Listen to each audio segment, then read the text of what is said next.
You have never been denied, only delayed by your own disbelief. The universe is not withholding, it is waiting. Not for the right time, but for your alignment. Not for your suffering, but for your surrender. The moment you truly ask, not with words, but with vibration, it is already given. Introduction. There is a truth so ancient, so potent, that when you hear it, not just with your ears, but with your soul, it changes the way reality touches you. That truth is this: you are the author of your world, not the victim, not the passenger, but the dreamer behind the dream, the sculptor behind the clay. And this truth has been buried, not by time, but by noise, by fear, by logic dressed as wisdom, by systems that profit from your forgetting. But tonight, you remember. You remember that desire is holy, that asking is not begging, but creating. That the moment a longing is born inside you, the answer is summoned in the same breath. You do not ask and then wait. You ask, and it is given. Not in a future far away, but in a now that stretches beyond time. This is not a fantasy. It is not wishful thinking. It is law, a spiritual law older than any scripture, deeper than any doctrine. It is the law that governs the unfolding of all life, the law of assumption, the law of vibration, the law of mind. But laws are only useful if you live them, and that is why this book does not teach, it awakens. It does not tell you what to think. It invites you into the frequency of truth so deeply, so vividly, that your entire being begins to vibrate in harmony with the answer that's already been waiting.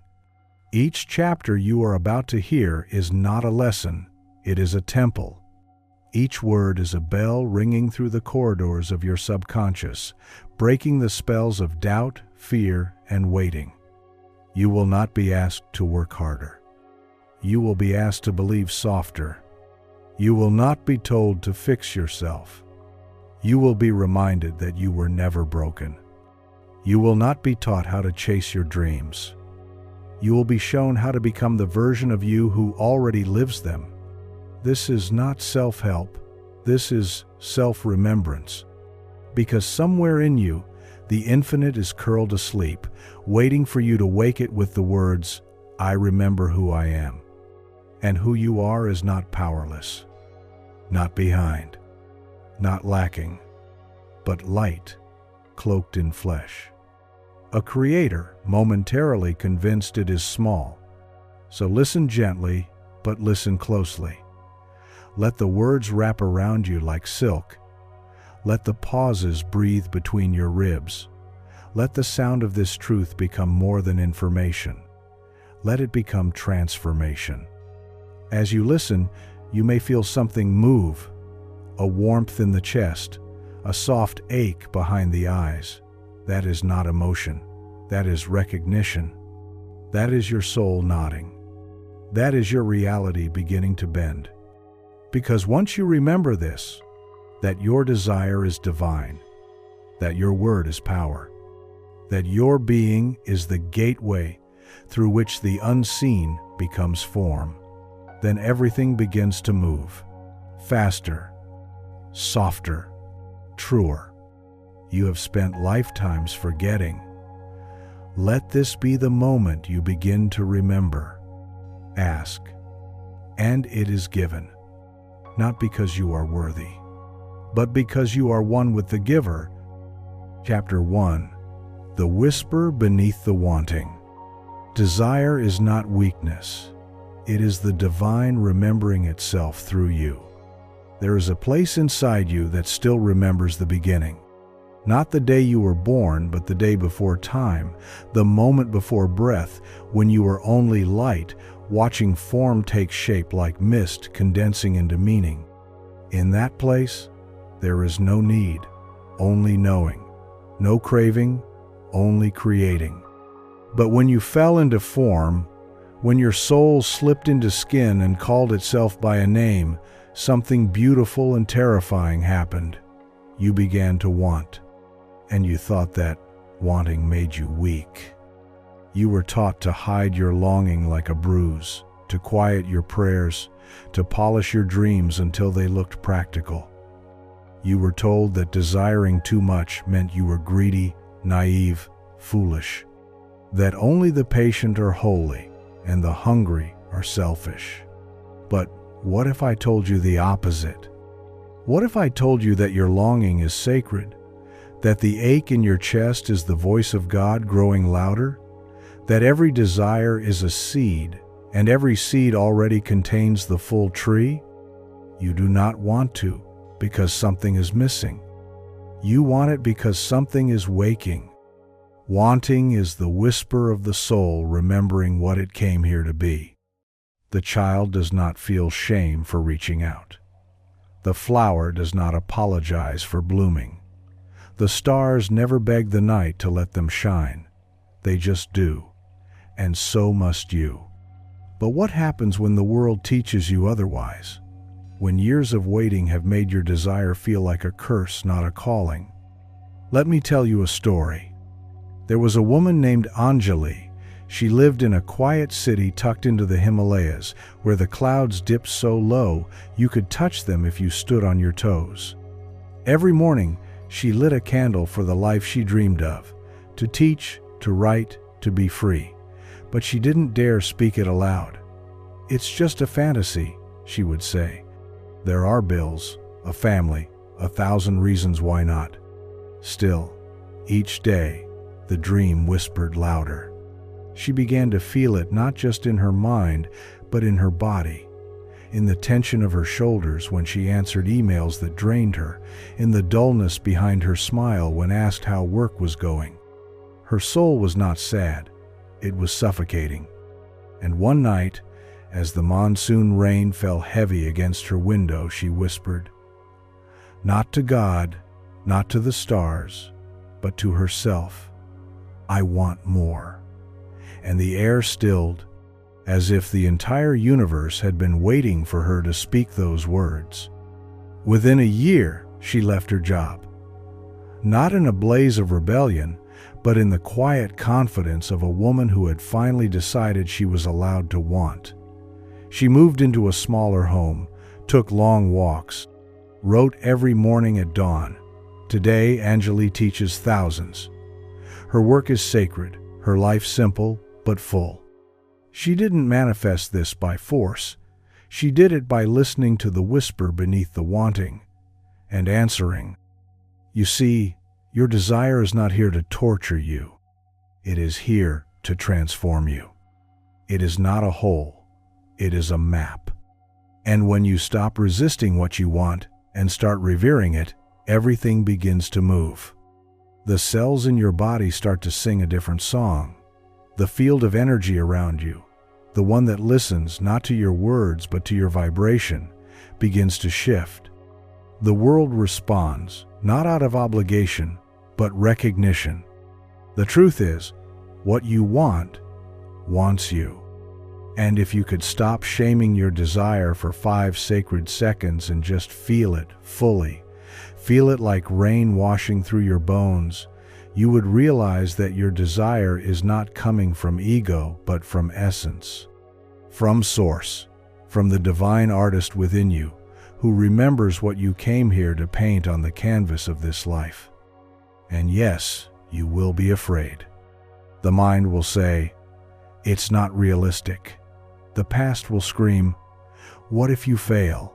The world will whisper, "You should be grateful for what you have." But you can be grateful and still want more. You can be thankful and still be called forward. Desire is not greed. It is guidance. It is the breath of God pushing gently against your spine, asking you to become who you really are. And here's the sacred paradox. The moment you stop denying your desire, it stops controlling you. The moment you honor it, speak it, let it burn through you with holy fire, it transforms into intention, into clarity, into power. And that is when the universe starts rearranging itself around you. Not because it is testing you, because it is listening to you. So today, ask yourself, what do I want? Not because I lack it, but because I was born to create it. Let the answer come softly, like a memory returning. Let it rise from your belly, your breath, your bones. Do not edit it. Do not dilute it. This is your map. This is your altar. This is your path home. The whisper beneath the wanting is not noise. It is the sound of destiny knocking from the inside. And all it asks is that you open the door. Sacred spoken practice. Read slowly, aloud, or in the mind with feeling. I give myself permission to want, not from lack, but from love. I honor the ache within me. It is sacred. I no longer shame my desire. I listen. I trust. I follow the whisper. What I seek is seeking me now. I ask, and it is given. Chapter 2. The Law That Always Listens. The universe is not deaf. It is deliberate. It does not grant your words. It mirrors your frequency. Every thought you think, every feeling you nurse, every state you dwell in, it hears. It listens.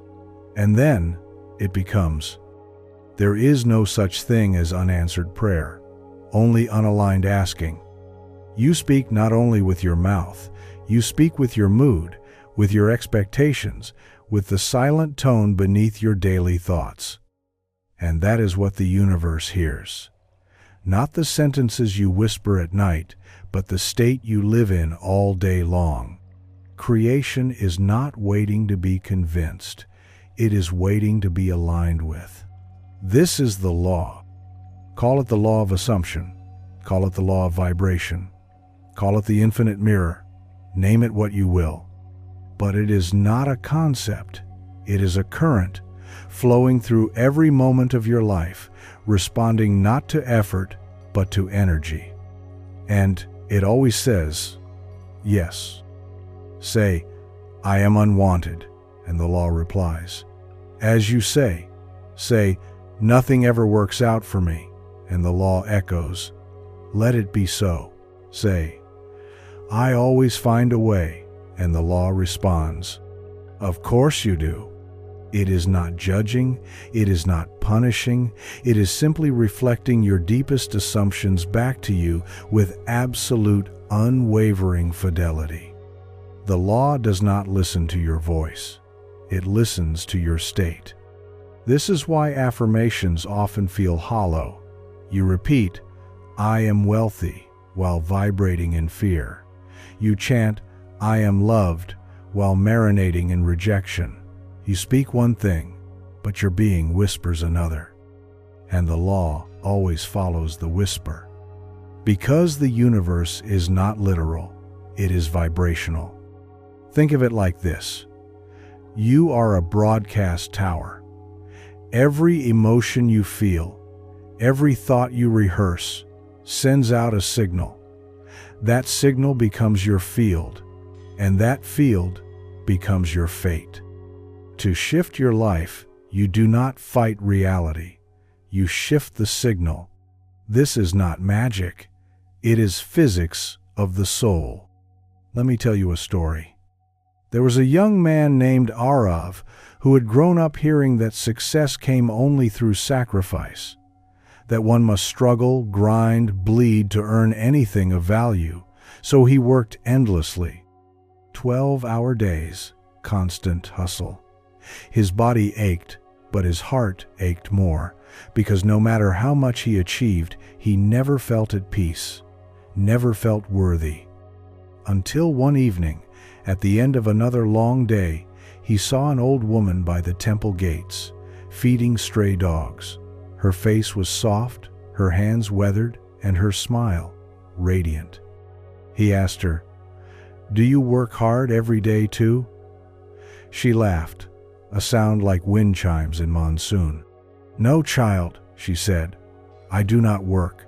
I just give, and life gives back. Something in him shattered, and something new began. Arav stopped grinding. He started giving, with joy, with ease, with presence.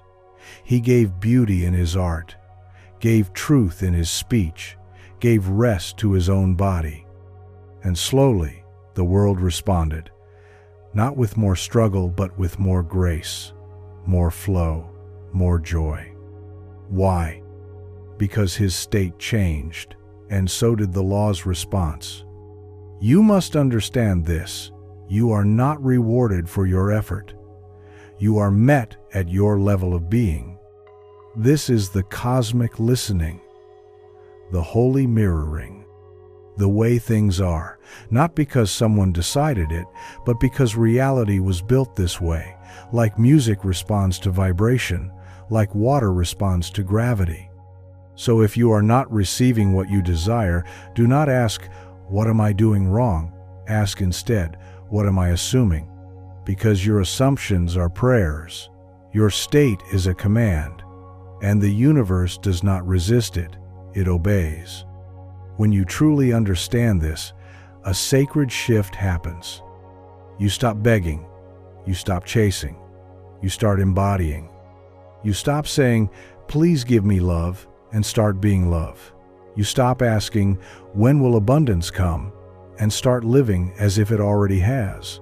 Not to fake it, but to faith it. And faith, real faith, is not desperate. It is relaxed. It is quiet. It is knowing. The one who knows they are heard does not need to shout. But the world has taught you to scream, to prove, to strive. So this feels unnatural at first, this calm, holy certainty. But trust it.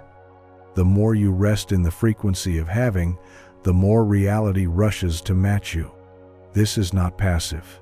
This is powerful. Think of the seed.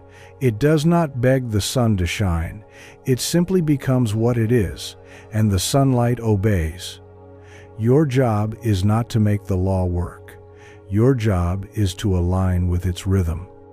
And that rhythm is this: as within, so without.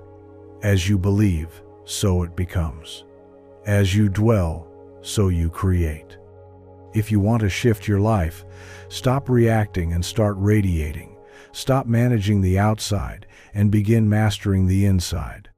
And that begins with stillness, with honesty, with sacred, quiet self-inquiry. So tonight, take off the masks. Step beneath the noise, feel into your core, and ask gently, without judgment, what am I telling the universe to believe about me? And when you discover it, do not curse it, change it, shift the signal, choose again. Speak not from your lips, but from your state. Breathe into a new reality, and let that breath become your new prayer. Because it is listening, and it is giving, and it is always, always saying yes. Sacred spoken practice. Read slowly and aloud, or whisper inside with deep feeling. I no longer send mixed signals. My thoughts, my emotions, my actions align. I live in the vibration of knowing. I release the noise of lack, and I dwell in the frequency of already. I trust the law that listens. I trust the mirror that reflects. I speak with my being, not my lips. I am heard. I am answered. I ask, and it is given. Chapter 3. You are the seed and the sunlight. Every desire you have is not random. It is a signal, a sacred call from the future version of you, whispering back across the veil of time. You were not born to beg the world for blessings. You were born to bloom, to root deeply into the fertile soil of imagination and rise. Not because the sun told you to, but because you remembered, you are the sun. There is a secret language that nature speaks, and it echoes through your bones. The seed does not question whether it is worthy of growing. It does not negotiate with the dirt, asking, "Will you let me become more?" No, it holds the code of becoming in silence. It breaks open in the dark and trusts what it cannot see. So must you. You are the frequency of emergence. Your desires are not distractions. They are destiny codes, luminous blueprints woven into the fabric of your being. Each longing is a spark. Each vision, a buried star. You do not chase your dreams, you remember them. Your dreams are not silly. Your desires are not detours. They are instructions, sacred maps from the divine within. And like the seed, you must not simply wish. You must be willing to die to the old shell of yourself so the new form may rise. There is a sacred cracking that precedes every blooming. To awaken is to realize you are not waiting for life to begin. You are cultivating it moment by moment.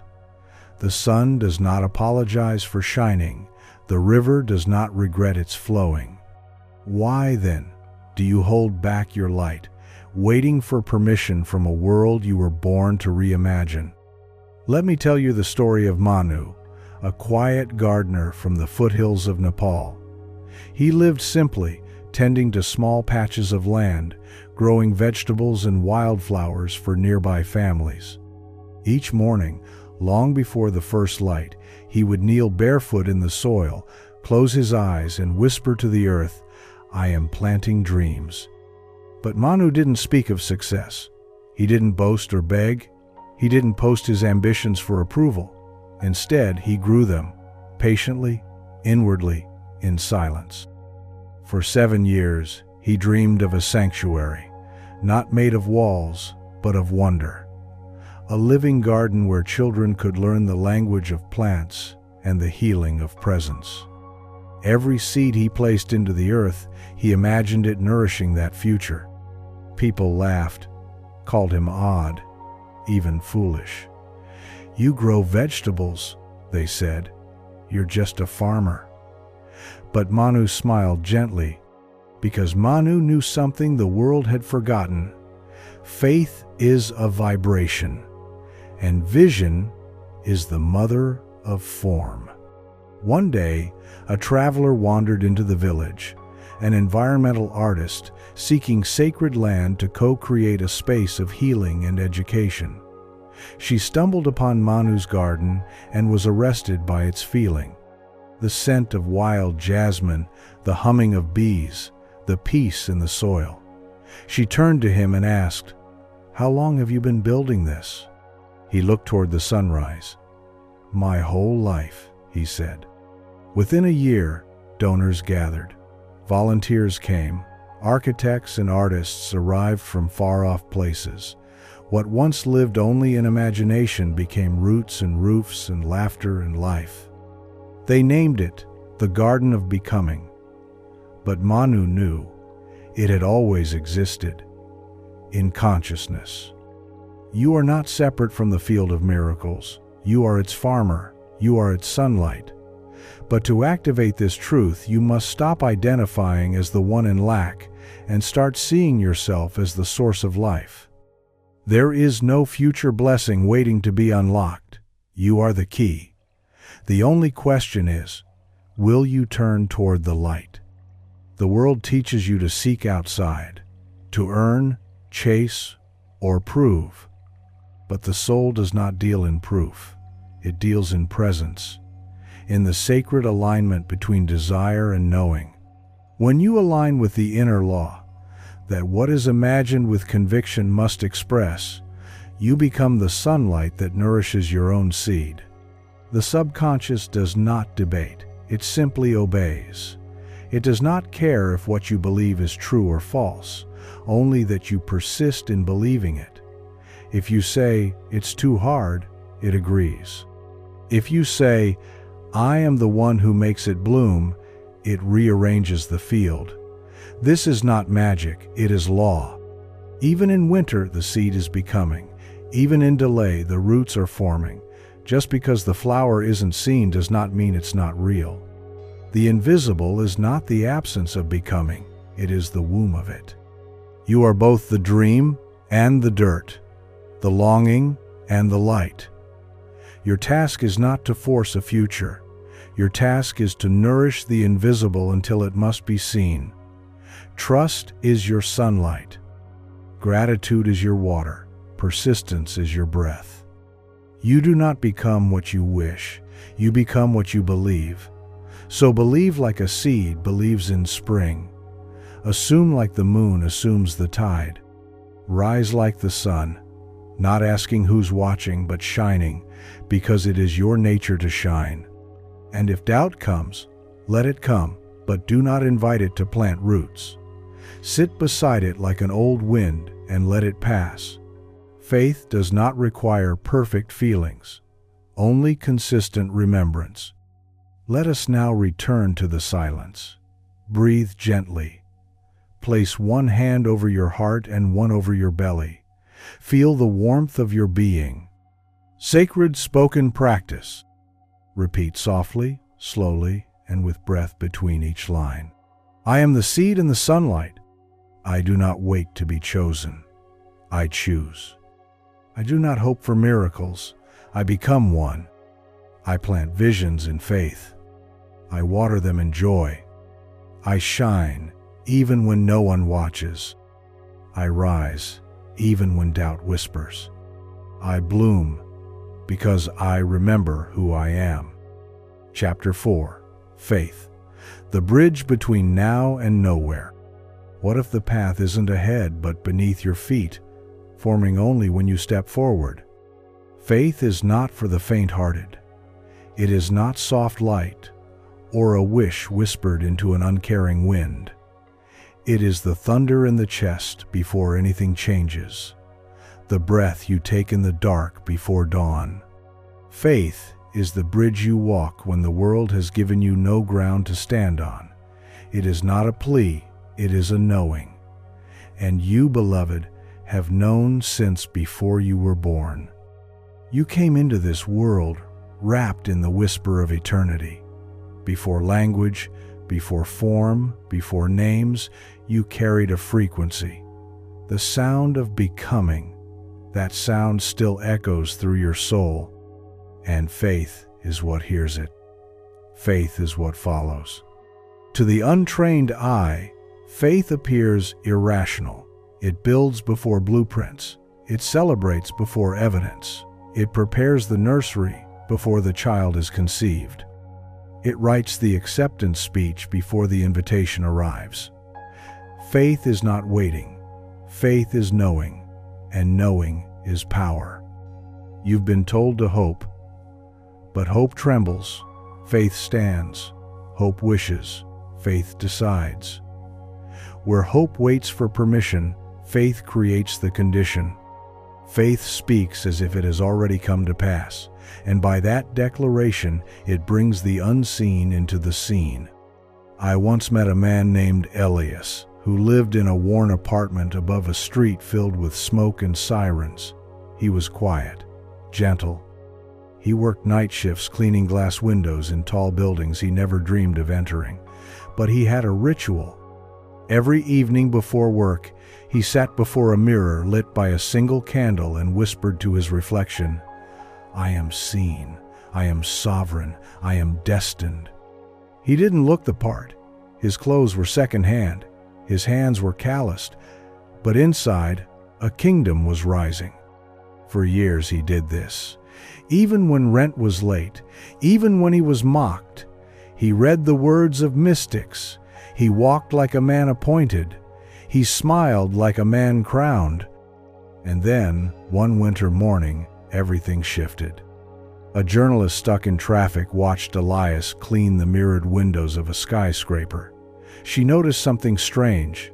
He was humming to himself, smiling, not out of madness, but conviction. She interviewed him. A simple question. Why do you smile while you clean windows? He said, because I know who I am. This is not who I am. It's where I am. The interview went viral. It sparked a movement. People started calling him the prophet of the glass. He began speaking at schools, writing, teaching. His mirror mantra became a symbol. And the man who once whispered into shadows became a lighthouse for others lost in doubt. You see, the universe does not move for desperation. It moves for conviction. It moves for embodiment. Faith is not asking with crossed fingers. It is assuming with open arms. You don't wait for faith to arrive. You become it. Walk like the door is already open. Speak like the call has already come. Rest like the money is already paid. Love like the one you're calling in is already laying next to you in spirit. That is the sacred alchemy. Faith is the bridge between now and nowhere, because nowhere is where all possibility lives. The realm of the formless, the quantum ocean, that sacred place where timelines swirl and angels listen. You cannot navigate it by sight, only by vibration. And your vibration is tuned by your assumption. When you say, "It is done," you are not lying, you are aligning. This is the law that has never failed. Not in the desert, not in the storm, not in the prison cell or the palace. And every great teacher from every sacred lineage has pointed here to the unseen place within where belief carves reality. The world around you will tempt you to doubt. It will show you bank accounts and mirrors and emails and silence. But you must remember, those things are echoes, not causes. They are the past in disguise. The cause is inside. The cause is the image you hold without flinching. The cause is the decision you make in secret and carry like fire in your bones. Faith does not mean you will never feel afraid, but it does mean fear will not lead. Faith does not mean the world will always applaud, but it does mean you will walk forward anyway, trusting that your resonance will write the next chapter. And what about the waiting? Ah, the holy pause. The space between intention and manifestation, that is not emptiness, it is incubation. When the soil is still, the roots are reaching. When the sky is silent, the stars are realigning. The delay is not denial, it is divine orchestration. You are not being tested, you are being trusted. With the weight of your own words, the power of your own gaze, the immensity of your own creation. Will you believe anyway? Will you hold the vision when the night is long?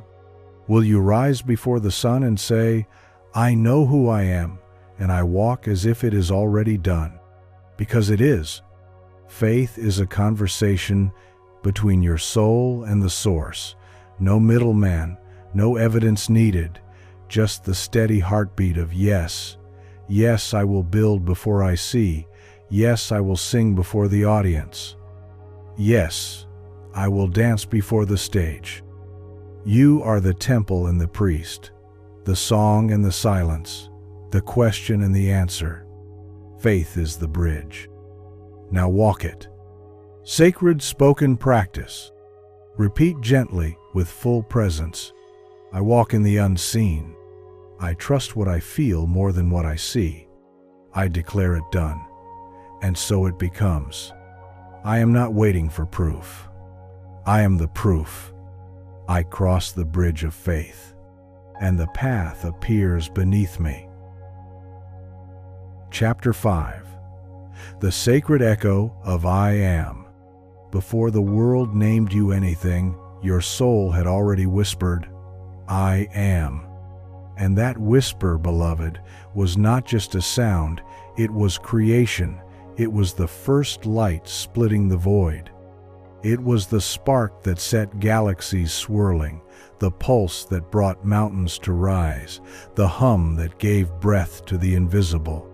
I am, the original code, the sacred echo from which everything was born, including you.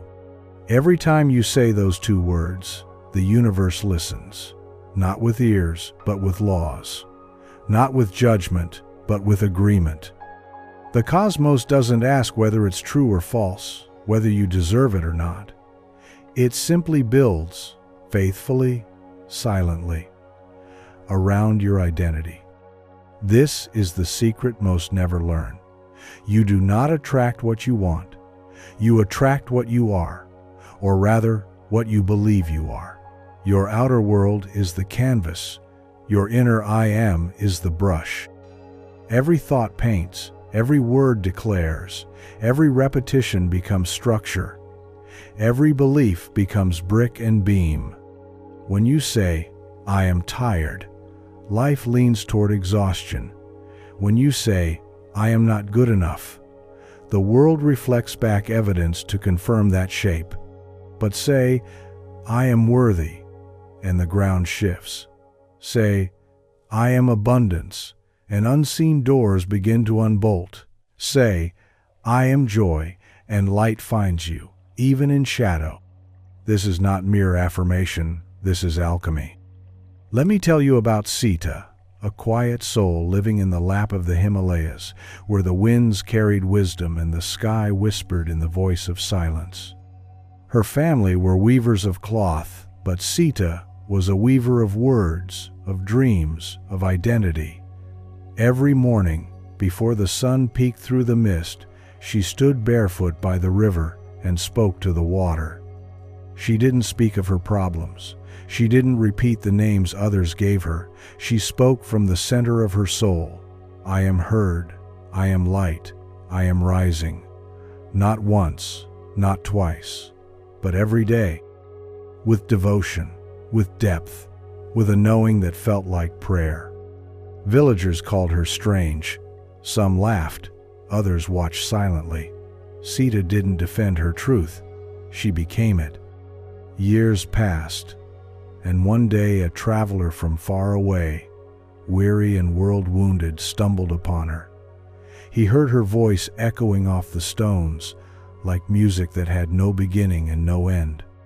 He was a filmmaker, burned out, searching for something real. He asked her to speak again. She did. He recorded it. That voice, soaked in presence, carried across screens and borders. Her whispers, once only for the river, became medicine for thousands. But Sita never moved. She remained at the river's edge, still whispering the same truth. I am. You see, she did not become powerful because others saw her. Others saw her because she had already become powerful. The world did not awaken her. She awakened the world. This is your truth too. You don't need a spotlight to shine. You don't need a crowd to become. The moment you choose your I am and live it, you begin the silent work of transformation. Your identity is not something to wait for. It is something you claim, like planting a flag in the soil of your own soul. And yes, the old voices will protest. The echoes of, I can't, I'm not, I'll never.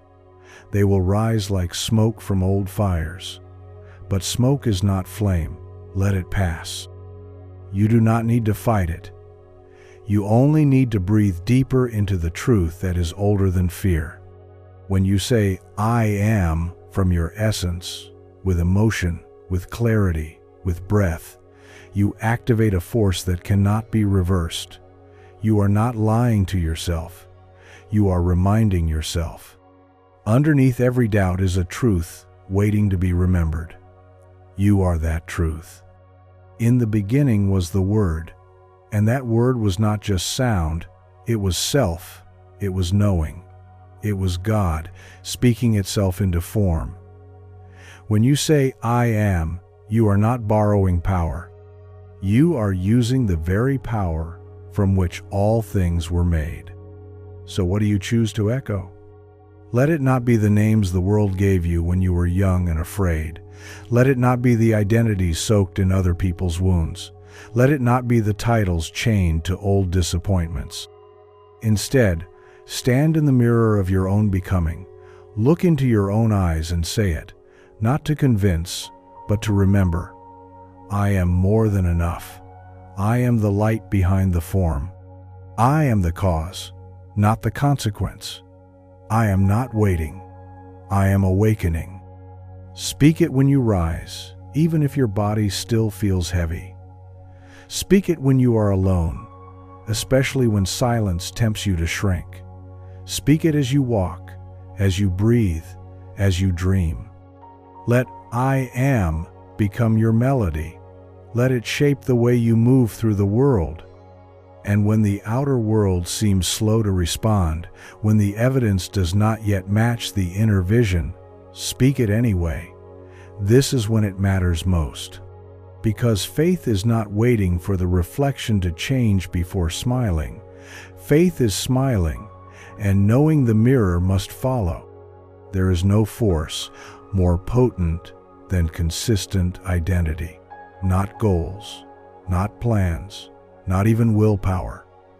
Identity is destiny. When you become it in here, you will see it out there. You will not need to chase. You will simply become magnetic, not to everything, but to what matches you. The sacred I am is not about pretending. It is about beholding, seeing the divine in you, even when the world forgets. Trusting the seed, even before it breaks ground. So inhale now. Close your eyes. And let the words rise not from thought, but from truth. I am not broken. I am blooming. I am not small. I am spacious. I am not afraid. I am the calm before the storm. I am not waiting. I am choosing. I am not seeking power. I am power remembering itself. I am. Let that be enough. Let that be everything. Because I. Chapter 6. Emotion is the compass of creation. There are rivers beneath your ribs, currents of knowing, of longing, of life itself, and they are speaking in the only language the universe cannot ignore: how you feel. Before a thought becomes flesh, before a dream meets daylight, there is a vibration, a frequency that hums softly within you, like a song remembered from another lifetime. It is not logic. It is not data. It is emotion, the sacred compass, the inner lantern, the pulse of the soul, echoing back to source. Emotion is not a byproduct of life. It is the shaper of life. It is the paintbrush dipped in invisible color, painting reality in every shade your heart dares to feel. You have been taught to suppress it, to tame it, to question its worth. But emotion is the current that steers the ship across the vast waters of becoming. It is the whisper beneath creation, guiding you through the unseen. Do not fear your feelings. They are not weakness. They are not chaos. They are your creative power in motion. When you cry, the universe listens. When you ache, it leans in. When you celebrate with deep, unworried joy, it begins to bend, to shift, to deliver. Let me take you into the story of Leela, a young artist who lived in a quiet town surrounded by noise. Not the kind of noise you hear with ears, but the kind you feel in the bones. Expectations, comparisons, deadlines, shoulds. She had once painted with wonder. Her fingers knew the language of light. But as life asked her to be realistic, she dimmed her spark, trading magic for survival. Until one winter night, after another rejected portfolio, she sat in front of her canvas and did not paint what the world wanted. She painted her pain, her joy, her shame. Her memory of dancing barefoot in monsoon rain. She painted the laughter of her mother long gone. She painted the ache of longing, the blush of becoming, the tender surrender of hope. And when she looked at what she'd created, tears fell. Not because it was perfect, but because it was true. She posted the piece online, not to be seen, but to release. The next morning, her inbox overflowed. Not with fame, but with resonance. This moved me. This is how I feel. I've never seen my heart on canvas until now. She didn't create for applause. She created from emotion. And the universe responded. Because emotion is the tuning fork of the universe. Your thoughts carry power, yes, but your emotions are the amplifier, the bridge, the magnetic field that calls your desires from thought into form. It is not enough to say, I am worthy. You must feel that worthiness, even if only for a sacred second. That second becomes a seed. That seed becomes a sunrise. You cannot fake emotion to the divine. It is not interested in performance. It is listening for vibration.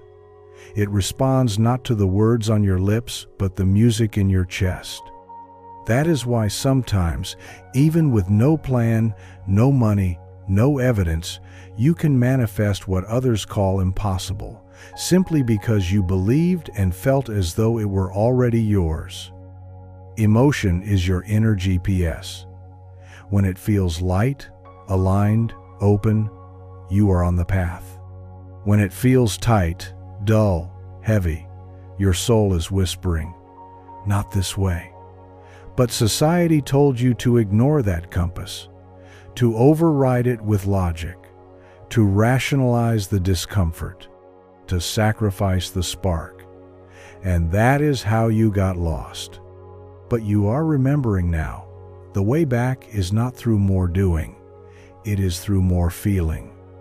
You return to your creative center, not by controlling life, but by communing with it.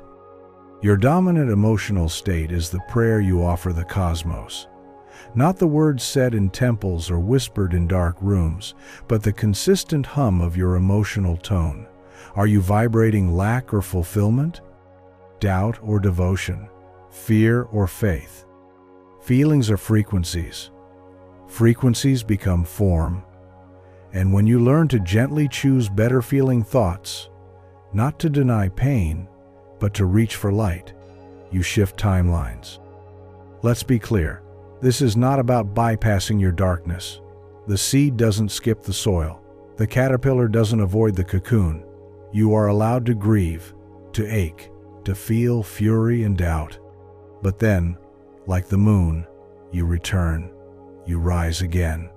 You remember that emotion is movement, and movement is creation. So, when you feel the rise of longing, bless it. When joy floods you without warning, let it spill over. When you sense peace even in uncertainty, anchor there. That is alignment. That is creation. That is the compass working as it was always meant to. Let us pause here. Let the silence speak. Close your eyes if it feels good to do so. Place a hand over your chest. And ask gently, not with demand, but with presence. How do I feel right now? Not how you think you should feel. Not what others want. Simply this.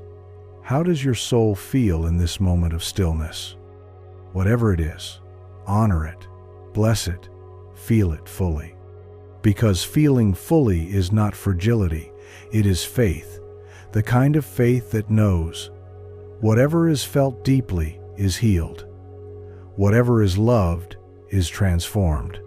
Whatever is carried with awareness becomes light. And so now we speak. Sacred spoken practice. Whisper each line with your breath. Let the words move like waves. I feel, and I do not run. I feel, and I return to center.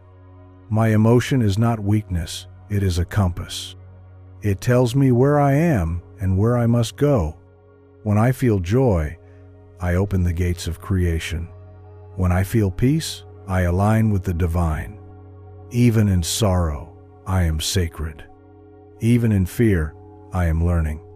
Every feeling is a message. Every message is a map. And I am listening now. And I am ready now. I feel, I choose, I create. Chapter 7. The field responds to frequency. The world you perceive is not a fixed stage but a living mirror, soft, fluid, and endlessly responsive, shaped not by what you demand, but by the quiet, steady rhythm of your inner vibration.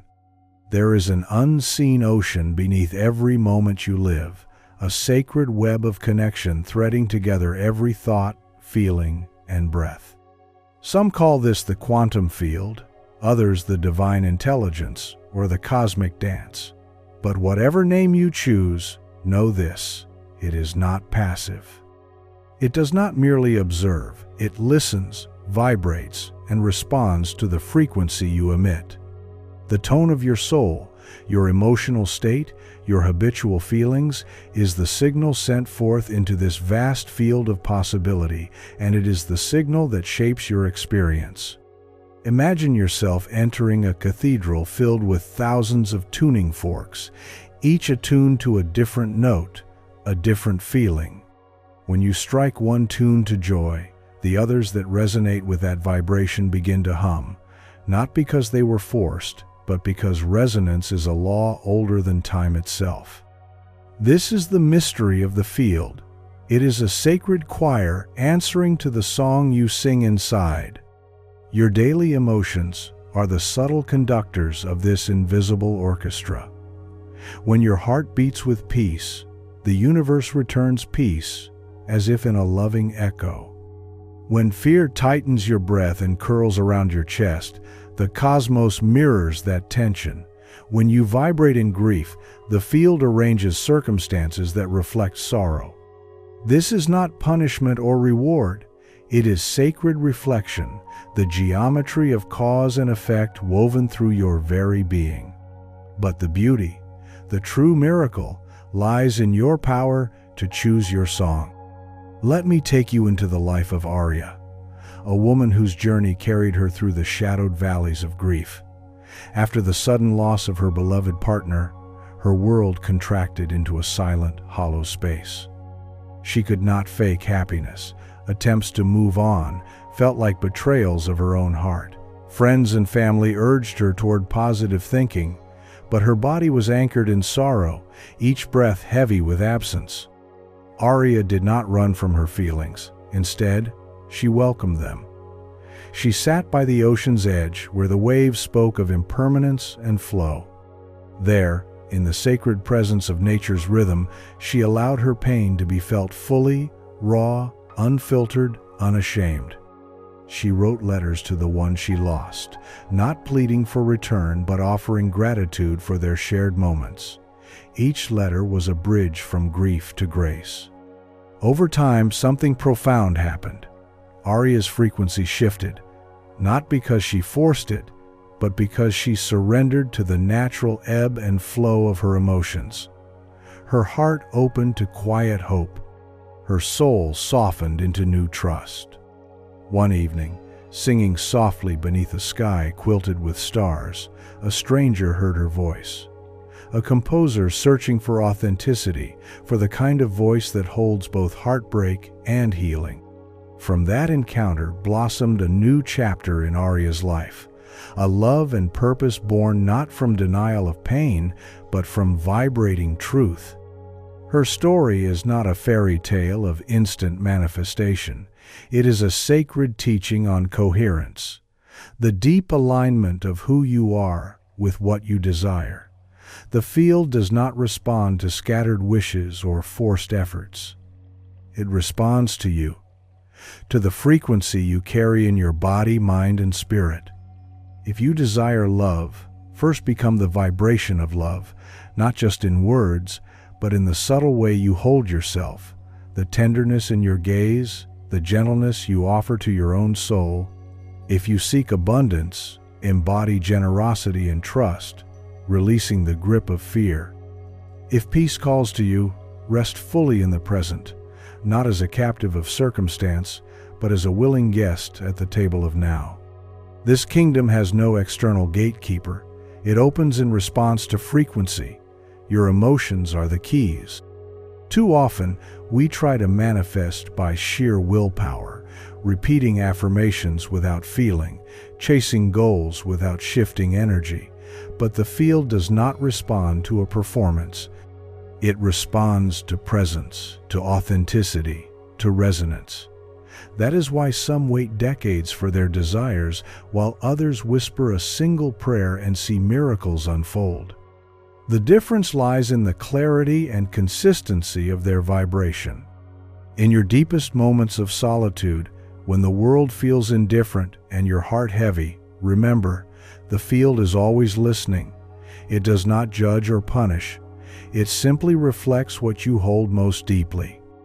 If exhaustion blankets you, grant yourself rest, not as surrender, but as sacred restoration. If doubt creeps in, greet it with gentle intention, recognizing it as a signpost pointing toward inner work. Change in frequency is not a leap, but a layering, an unfolding over time. Each breath is an opportunity to tune your vibration anew. Return often to your breath as your tuning fork. Inhale the energy of what you desire. Exhale doubt, resistance, and old patterns. Let every breath paint your frequency with fresh colors of possibility. You are the music the universe responds to. You are the song your soul weaves into the fabric of existence. When you choose joy, the field sings in harmony. When you embody peace, peace flows into your reality. When you become love, love blooms effortlessly around you. This is not chasing or forcing. This is allowing. This is harmonizing. This is vibrating fully into your becoming. Now take this moment with me. Close your eyes if it feels safe. Breathe deeply. Place your hand over your heart and feel its rhythm. Ask yourself gently and with presence, what vibration am I offering to the world?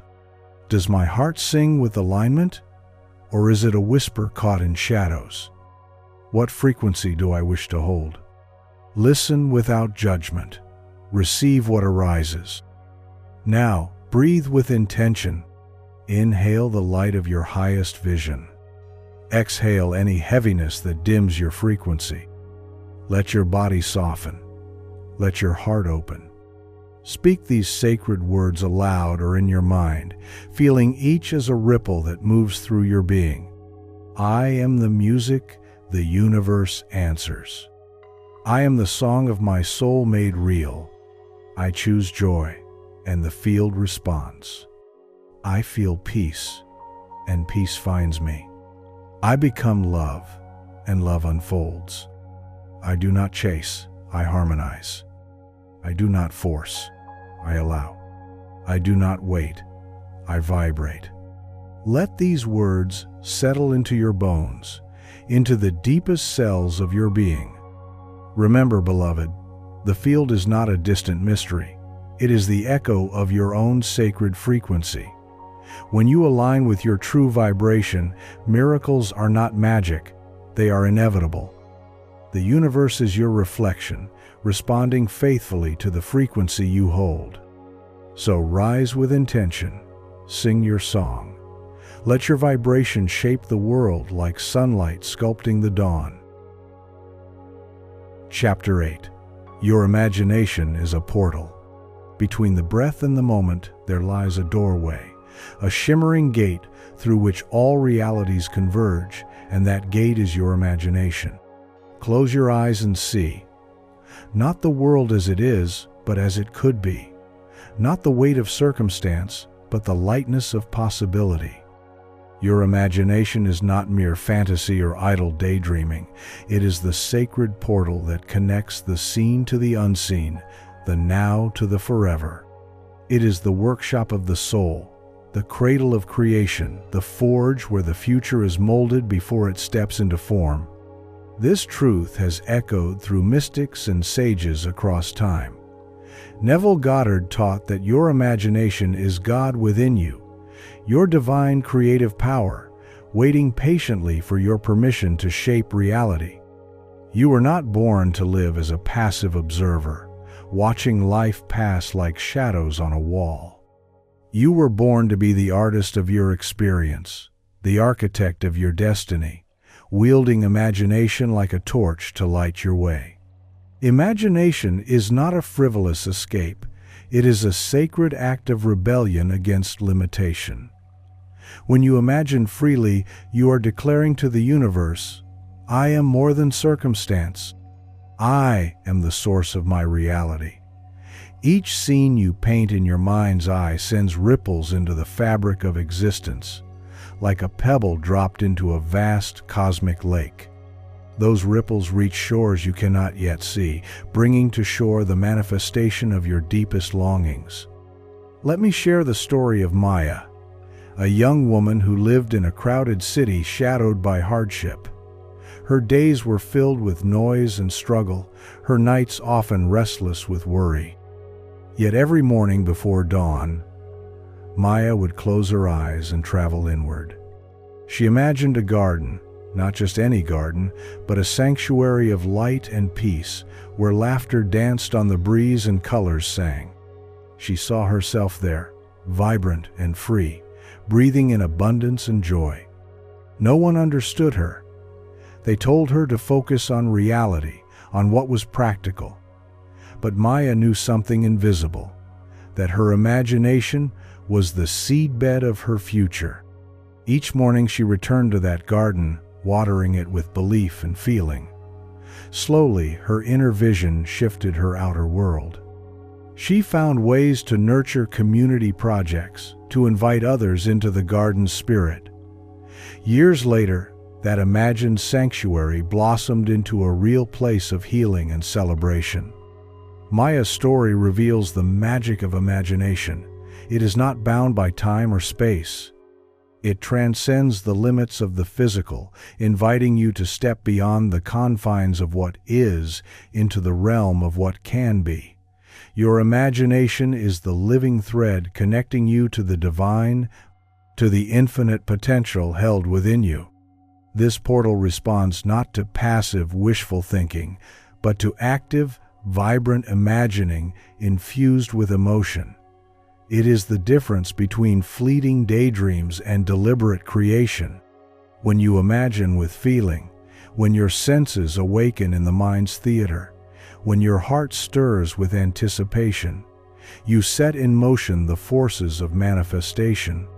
The universe recognizes the authenticity of that vibration and begins to rearrange around it. Do not be deceived by the voices that label imagination as childish or unrealistic. That is a cage built by fear, a shadow designed to keep you small. In truth, imagination is the birthplace of every invention, every revolution, every work of art, every leap forward in human consciousness. Without it, the world would remain still and silent, bound by the gravity of the past. Remember that your imagination is always active, whether you steer it or not. It flows like a river inside you, pulling you toward visions you hold consciously or unconsciously. The question is, are you the captain of your ship or the passenger tossed by currents? To reclaim your sovereignty, you must choose to direct your imagination with intention, to become the conscious dreamer who shapes the tides of your life. Imagination is the sacred rehearsal space of the soul. Before the mountain rises, before the child is born, before the masterpiece is painted, the soul imagines. This is where your inner dialogue meets the canvas of possibility, where the seeds of what you call reality are first planted. Let us consider the ancient tale of the weaver who dreamed of a tapestry that would hold the stories of his people. For years, he envisioned colors and patterns no eye had seen, threads spun from the light of dawn and the depths of night. Others called his visions foolish, his work impossible. But the weaver held steady in his imagining. He wove every day, guided by the scenes his mind painted in the dark quiet before sleep. Eventually, the tapestry came to life, a masterpiece that sang the soul song of a nation, birthed first in imagination's sacred portal. This story is a reminder that your imagination is the wellspring of all creation. It is where the impossible is first invited to be possible. When you lean into the power of this portal, you step into a realm where your thoughts hold weight, your feelings have color, and your dreams are blueprints. The secret lies in how you imagine. It is not enough to see with your eyes alone. You must feel with your whole body, live in the scene fully as if it were already true. Imagine the texture, the smells, the sounds. Taste the joy of having what you desire. Hear the laughter that fills the space around you. See the faces, the colors, the light shifting in perfect harmony. This immersive imagining sends a vibration so clear and compelling that the universe begins to respond, drawing the physical world into alignment. It is also important to understand that imagination requires faith, not blind faith, but trust cultivated through practice. Sometimes the portal feels closed, the vision distant, the longing stretched thin by time. Yet the portal remains open, waiting for your return. When you revisit your imagination regularly, you strengthen the connection, deepen the trust, and invite the unseen to step closer. Do not mistake absence for denial. The unseen often works in silence, beneath the surface, weaving its magic in the dark. Like roots growing underground before a tree bursts into bloom, your imagined reality is unfolding in the hidden realms of your being. This is why consistency matters. Like a gardener tending a sacred plot, your daily visits to imagination water the seeds of your dreams. Even if the world shows no immediate sign, your inner world knows the truth. You are becoming what you imagine. Let us practice now. Close your eyes gently. Take a deep breath and travel inward. Picture a scene where your deepest desire is already true. Let your senses awaken to this inner world. Feel the warmth of the sun, hear the gentle rustle of leaves, smell the freshness of a new beginning. Feel the joy expanding in your chest, the peace settling in your bones, the freedom flowing through your limbs. Stay in this scene as long as you can, breathing life into it with every inhale and exhale. Speak softly to yourself. I am the dreamer and the dreamed. I walk through the gate of my imagination. I invite the unseen to become seen. I hold the vision with faith and feeling. I am the artist of my reality. My imagination births my world. When you open your eyes, carry this portal with you.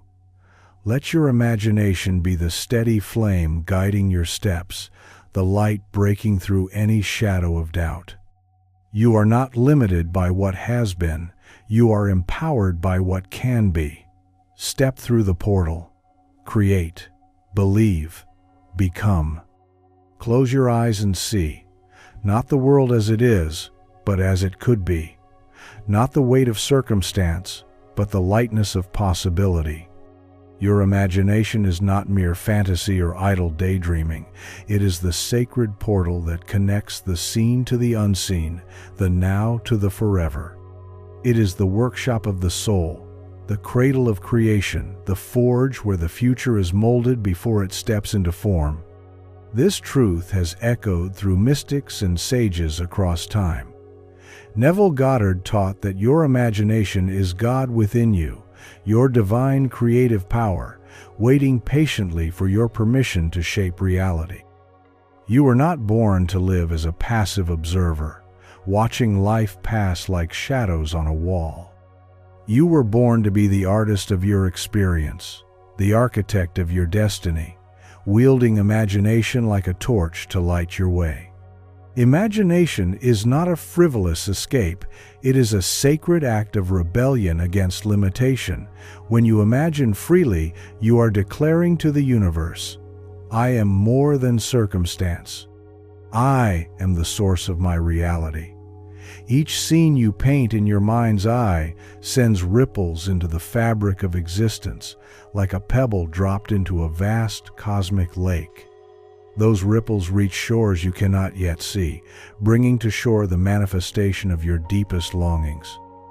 Let me share the story of Maya. a young woman who lived in a crowded city shadowed by hardship. Her days were filled with noise and struggle, her nights often restless with worry. Yet every morning before dawn, Maya would close her eyes and travel inward. She imagined a garden, not just any garden, but a sanctuary of light and peace, where laughter danced on the breeze and colors sang. She saw herself there, vibrant and free, breathing in abundance and joy. No one understood her. They told her to focus on reality, on what was practical. But Maya knew something invisible, that her imagination was the seedbed of her future. Each morning she returned to that garden, watering it with belief and feeling. Slowly, her inner vision shifted her outer world. She found ways to nurture community projects, to invite others into the garden's spirit. Years later, that imagined sanctuary blossomed into a real place of healing and celebration. Maya's story reveals the magic of imagination. It is not bound by time or space. It transcends the limits of the physical, inviting you to step beyond the confines of what is into the realm of what can be. Your imagination is the living thread connecting you to the divine, to the infinite potential held within you. This portal responds not to passive, wishful thinking, but to active, vibrant imagining infused with emotion. It is the difference between fleeting daydreams and deliberate creation.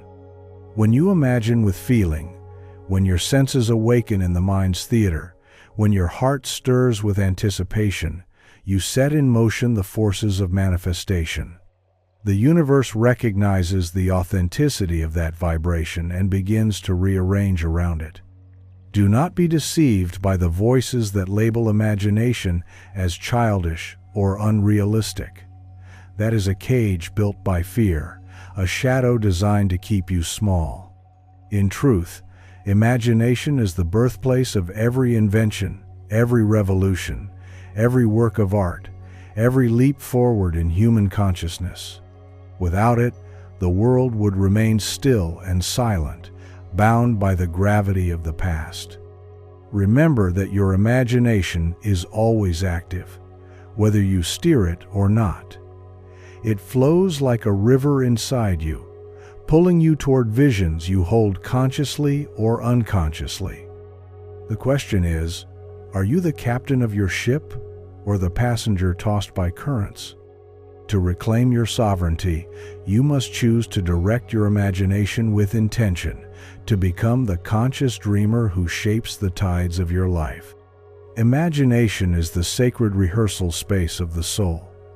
Before the mountain rises, before the child is born, before the masterpiece is painted, the soul imagines. This is where your inner dialogue meets the canvas of possibility, where the seeds of what you call reality are first planted. Let us consider the ancient tale of the weaver who dreamed of a tapestry that would hold the stories of his people. For years, he envisioned colors and patterns no eye had seen, threads spun from the light of dawn and the depths of night. Others called his visions foolish, his work impossible, but the weaver held steady in his imagining. He wove every day, guided by the scenes his mind painted in the dark, quiet before sleep. Eventually, the tapestry came to life, a masterpiece that sang the soul song of a nation, birthed first in imagination's sacred portal. This story is a reminder that your imagination is the wellspring of all creation. It is where the impossible is first invited to be possible. When you lean into the power of this portal, you step into a realm where your thoughts hold weight, your feelings have color, and your dreams are blueprints. The secret lies in how you imagine. It is not enough to see with your eyes alone. You must feel with your whole body, live in the scene fully, as if it were already true.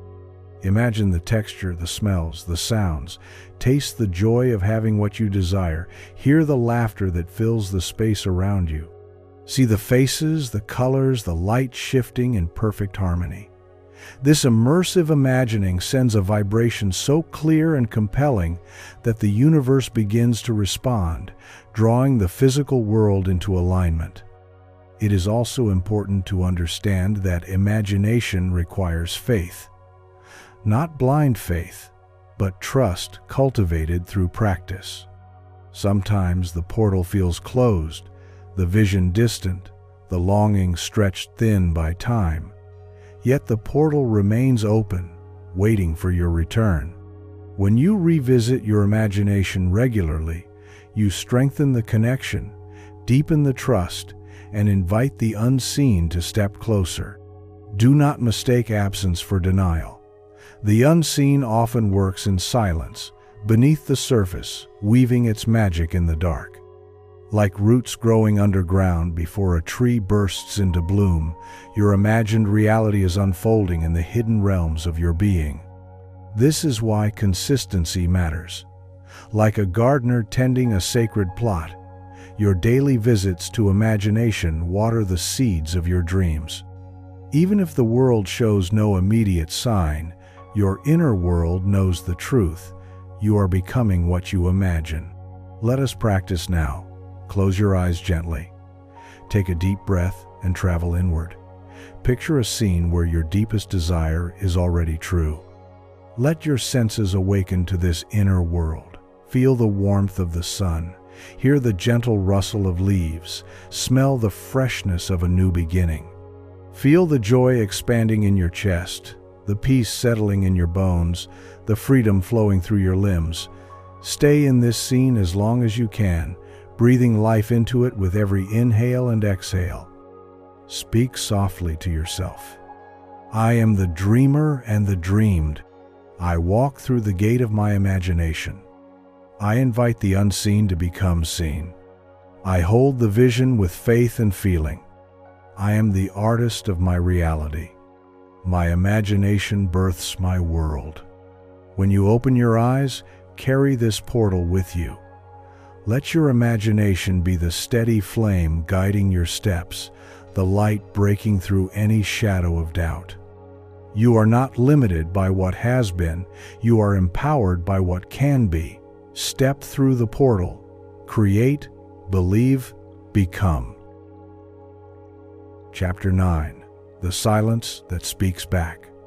In the depths of silence, there is a language older than words. A sacred conversation between your soul and the infinite, whispered softly, yet heard clearly. Silence is often misunderstood. In a world that clamors for noise, distraction, and endless movement, silence can feel like a void, an emptiness to be feared or filled. But silence is not absence. It is presence, not nothingness, but everything. It is the still point around which your entire existence turns, the quiet cradle where the whispers of your deepest truth rise to meet you. Imagine standing at the edge of a vast, still lake just before dawn. The water's surface is perfectly calm, a glass mirror reflecting the first blush of light. In that silence, the world waits, not passively, but with a potent, expectant power. This is the silence that speaks back, the silence that listens with such depth that it hears your soul's secret longing before you even voice it. When you cultivate this sacred silence within yourself, you open a channel to wisdom beyond the mind. This silence is not merely the absence of sound, it is a presence so alive it can rearrange the very fabric of your being. It is the quiet space where intuition blooms, where answers arise without effort, where your soul's language becomes clear. Let me share the story of Ravi, a humble monk from a remote village who taught the power of silence by example. Ravi spoke few words, but his presence was magnetic, calm, unwavering, and deep as an ancient forest. When asked about his secret, he smiled and said, "I listen to the silence inside. It speaks louder than any voice." One day, a traveler came to Ravi, desperate for answers to a tangled web of fears and doubts. The traveler expected long teachings, complex mantras, or rituals to perform. Instead, Ravi invited him to sit silently beside a flowing river.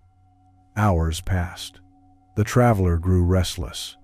Then, as the sun dipped low, he realized that in that silence, the answers had begun to unfold, not through words, but through a profound knowing that arose from stillness. This is the paradox of silence. It asks you to surrender control so that control may find you. It asks you to stop chasing answers so that the deepest truths may surface effortlessly. It invites you into a sacred dance between surrender and presence. The silence that speaks back is also the silence of your subconscious, the vast reservoir beneath your waking mind, where your true power resides. It is here that your beliefs, patterns, and soul's desires dwell, waiting patiently to be acknowledged. When you stop talking at yourself, stop fighting, stop trying to fix or force, you allow this silence to work, reconfiguring, healing, guiding. But silence can be uncomfortable. It can stir shadows long hidden. Old wounds, fears, and resistance may rise as you enter this sacred space. This is not a sign to flee, but a call to deeper courage.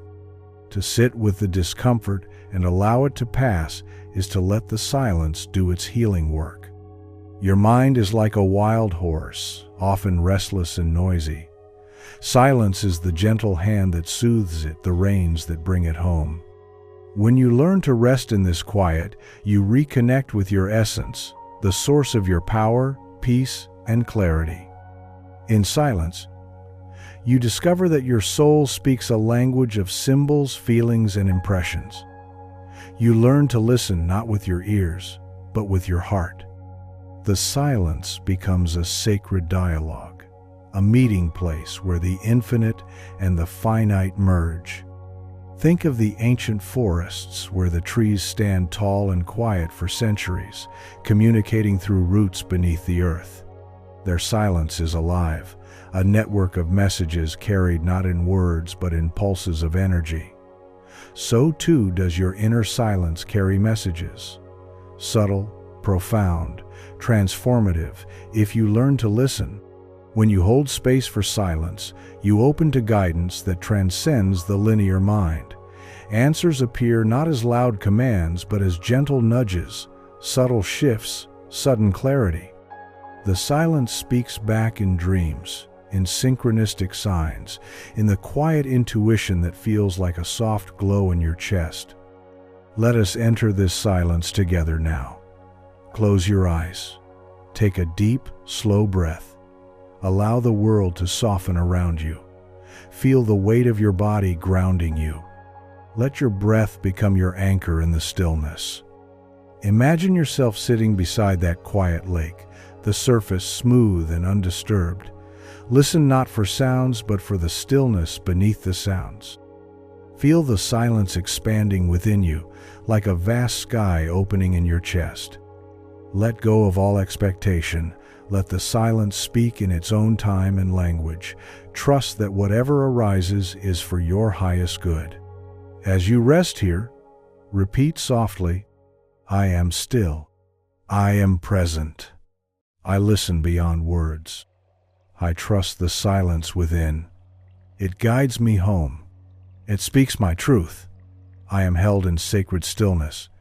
When you are ready, gently bring your awareness back to the room, carrying with you the calm and wisdom of that sacred silence. Remember, beloved, that silence is not emptiness but fullness.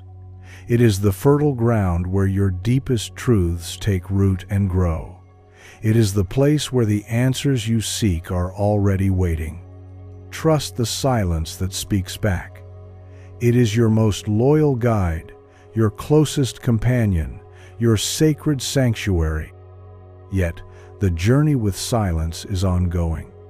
It asks you to become intimate with yourself in ways noise never allows. It asks you to meet your shadows and hold them with tenderness. It asks you to slow down enough to hear your soul's softest song beneath the clamor of the world. Practice patience with this sacred space. Sometimes silence feels like a friend, other times like a mirror reflecting what you do not yet want to see. Both are gifts, both are teachers. In your daily life, create small sanctuaries of silence, moments when you step away from screens, chatter, and distraction. Breathe deeply, listen, feel. Let silence wash over you like a cleansing rain. Over time, this practice rewires your relationship with yourself and the universe. You begin to notice the subtle currents of energy, the gentle pulses of guidance, the quiet confirmations that everything is unfolding as it should. Silence is not passive waiting. It is active presence. It is the heartbeat of creation pulsing beneath the noise of chaos. It is the stillness that births movement, the pause that precedes the dance. So, beloved, when life feels overwhelming or confusing, return to this silence. Sit with it. Breathe into it. Let it speak back to you in ways words never could. You are held in sacred stillness. You are guided by silent wisdom. You are loved beyond measure. Chapter 10. The story you tell is the life you live. In the theater of the cosmos, you are not the audience. You are the author, the actor, and the echo that lingers after the final word is spoken. We live inside the tale we repeat.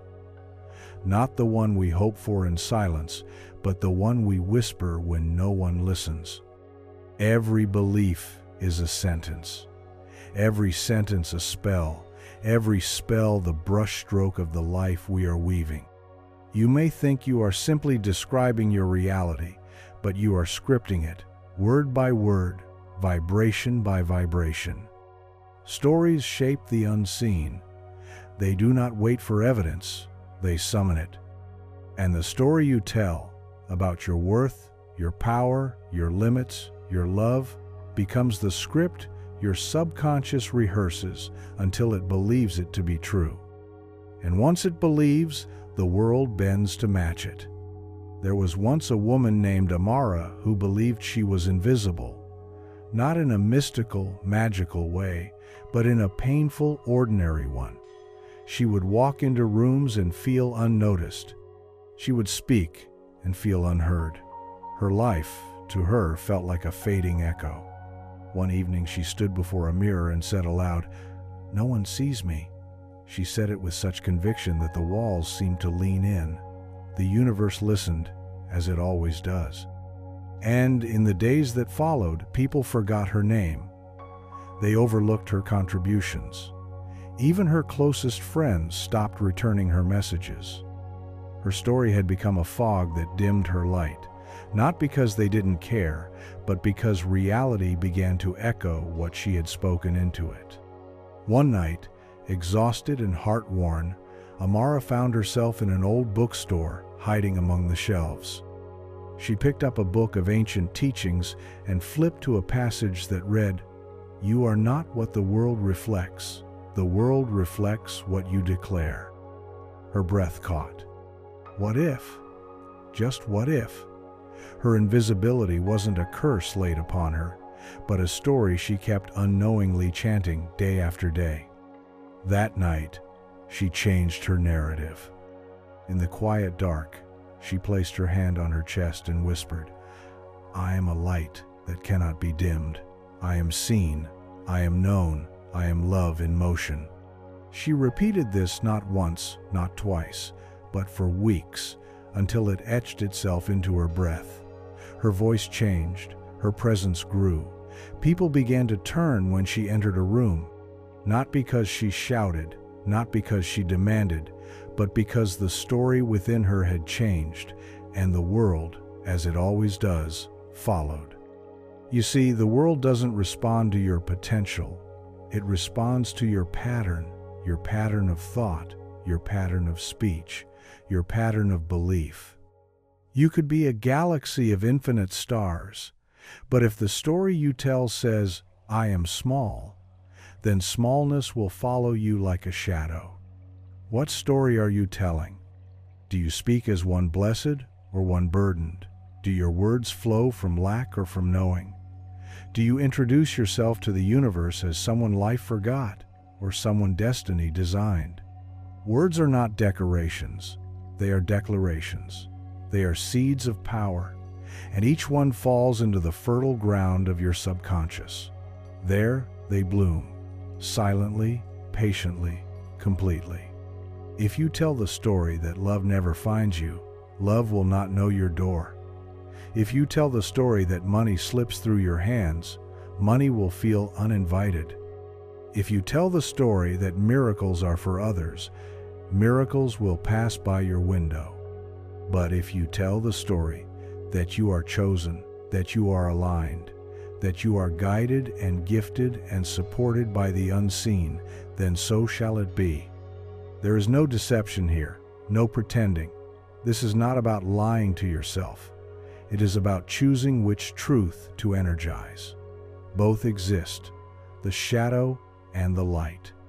But your focus, your narrative, is the river that waters the one that will grow. Let us make it plain. Life is not asking you to be delusional. It is inviting you to be deliberate. Deliberate in how you speak of yourself. Deliberate in how you frame your pain. Deliberate in how you describe what is unfolding, even when it feels uncertain, even when the evidence is not yet there. Speak not of what hurts, but of what heals. Speak not of the past as chain, but as chisel, carving you into sacred strength. Speak not of who left, but of who you became when they did. And speak your future as if it already lives in you, because it does. Here's what most forget. The universe does not take orders. It takes impressions. It listens to the feeling behind the words, not just the words themselves. You can say, "I am abundant," but if you say it from a place of fear, the universe hears the fear. So learn to speak from the frequency of the future, not the fear of the past. Amara changed her story, but it wasn't overnight. It was repetition, ritual, rebirth. And that is your sacred invitation now. Not to be perfect, but to be intentional. Not to perform positivity, but to speak with power. To recognize that every time you say, "I am," you are shaping your reality. "I am tired" is different from "I am resting." "I am broken" is different from "I am becoming." The words may sound soft, but the energetic signatures are worlds apart. You are not powerless. You are not a passive narrator. You are the scriptwriter of the soul's great play. You choose the genre. You choose the climax. You choose the ending. So let us choose now. Sacred spoken practice. Repeat with feeling, slowly. I speak about the life I love. I name myself as whole. I declare joy even before it arrives. I tell the story that sets me free. I speak my truth, not in fear, but in flame. I am the author. I am the word. I am becoming. Chapter 11. Time is the illusion between asking and receiving. Time is not the distance between the wish and the world. It is the mirror that reflects how long you hesitate to believe. There is a stillness in the moment between breath and breath, a pause so slight it escapes the mind, yet it is there that eternity hides. Time, as you've been taught, is a line stretching from past to future, a road you walk step by step. But the soul knows better. The soul does not march, it expands. The soul does not wait, it vibrates. The soul has never been late. When you ask, you are answered. Not in some far-off moment, not years from now, not when the stars align just right, but now. The very moment desire is born, creation is begun. But what delays the receiving is not time. It is belief, it is doubt. It is the weight you place on what hasn't happened yet, as though life is outside you, as though your reality is a package in the post rather than a projection of your present state. Listen closely, beloved. There is no waiting room in the realm of creation. There is only alignment or misalignment. There is only now, and whether your now is a match to what you've asked for. The time it seems to take is the time it takes you to become the version of yourself who no longer doubts it. Let me share the story of Amina. She was a dancer, graceful, radiant, bold. But after an injury, her world fell silent. Doctors told her she might never move the same way again. She spiraled into despair, believing the life she loved was gone. She asked the universe for healing, begged for it in tears, lighting candles, writing affirmations, doing all the right things. But secretly, she waited. Waited for some moment when she'd be healed enough to try again. Waited for life to tell her it was safe to believe. Then one evening she stood in front of her mirror, her body stiff, her heart tender. She placed her hand on her chest and whispered, "I miss me." And something clicked. She didn't need time to pass. She needed to return. Not to her body, but to her knowing. To the truth that she is a dancer, not because of her limbs, but because of her light. So she danced.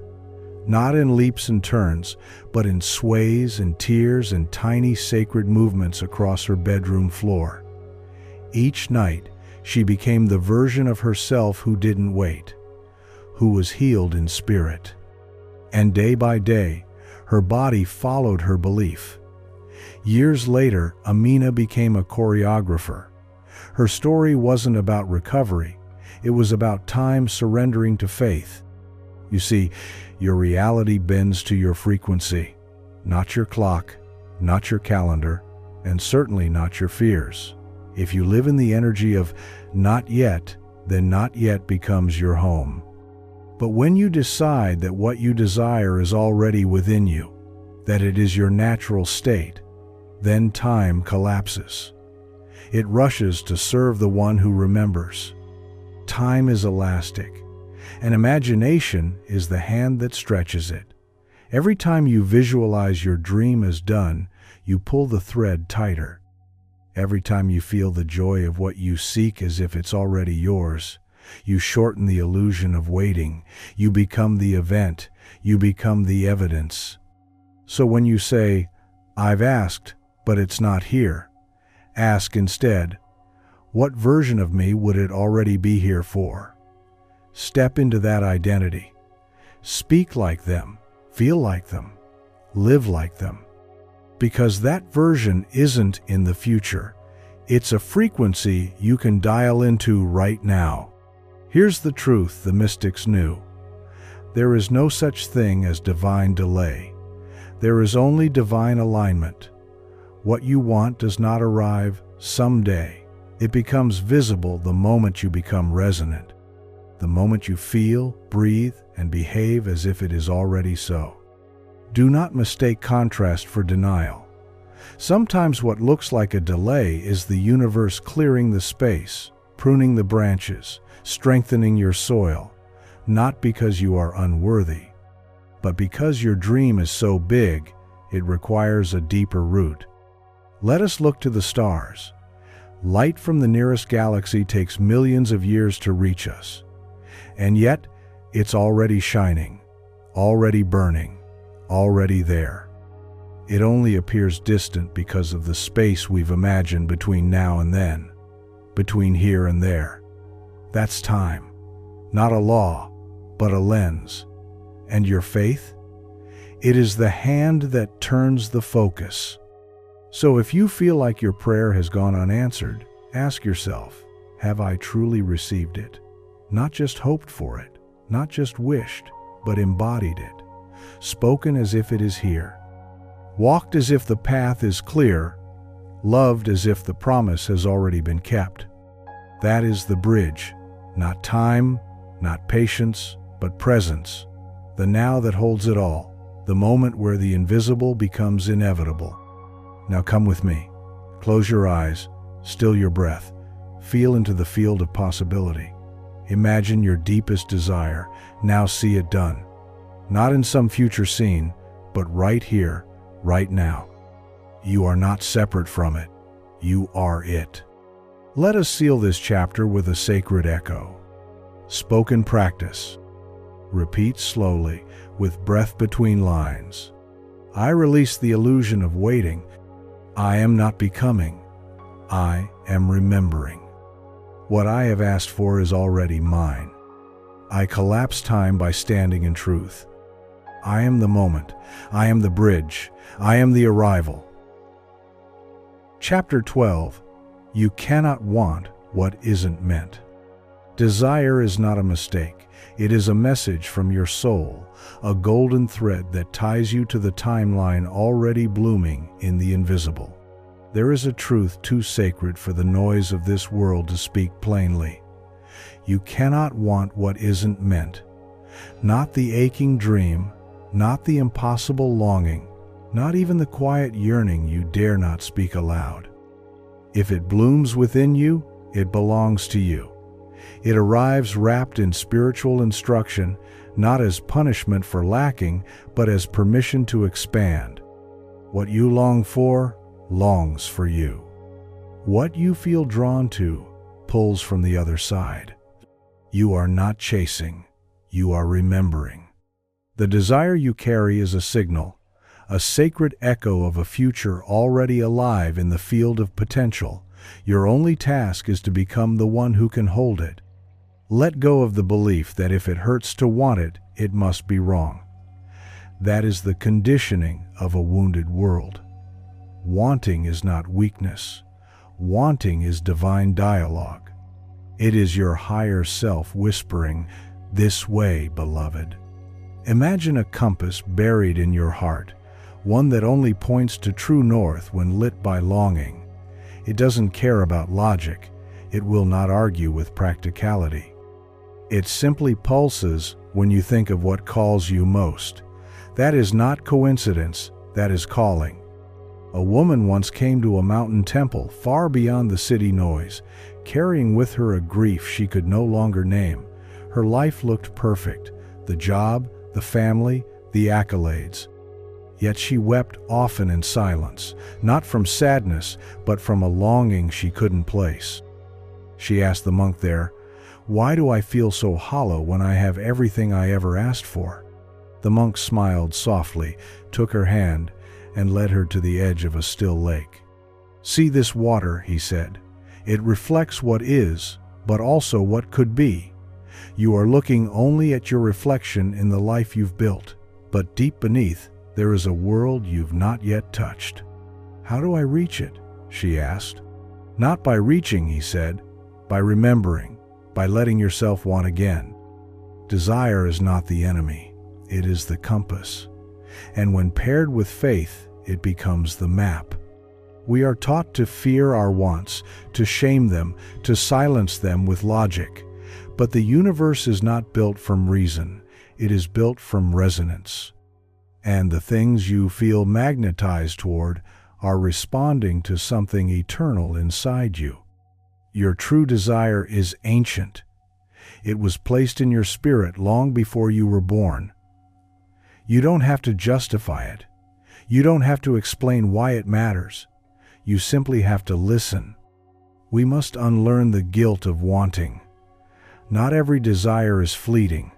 Some are soul-level contracts waiting to be fulfilled. And when you dare to say yes to them, without the need for explanation or evidence, the entire cosmos begins to conspire on your behalf. You are not meant to live a life that only looks good on the outside. You are meant to live a life that feels like home on the inside. And what makes you feel alive? That is what is meant. When you feel the pulse of true longing, Not addiction, not distraction, but the holy ache of alignment. Follow it. Follow it like a thread through the dark. Follow it like a river you trust will carry you. Follow it until it becomes you. Because here's the secret, it already is you. What you want and who you are becoming are the same vibration. And the more you claim that wanting without apology, the faster you collapse the distance between here and there. Let us speak now of destiny. Not the rigid kind written in stone, but the fluid kind woven in willingness. Destiny is not fixed, it is forged. It is the child of decision and devotion. And your desires are divine breadcrumbs, guiding you not to comfort but to becoming. The deepest desires always demand the most courage.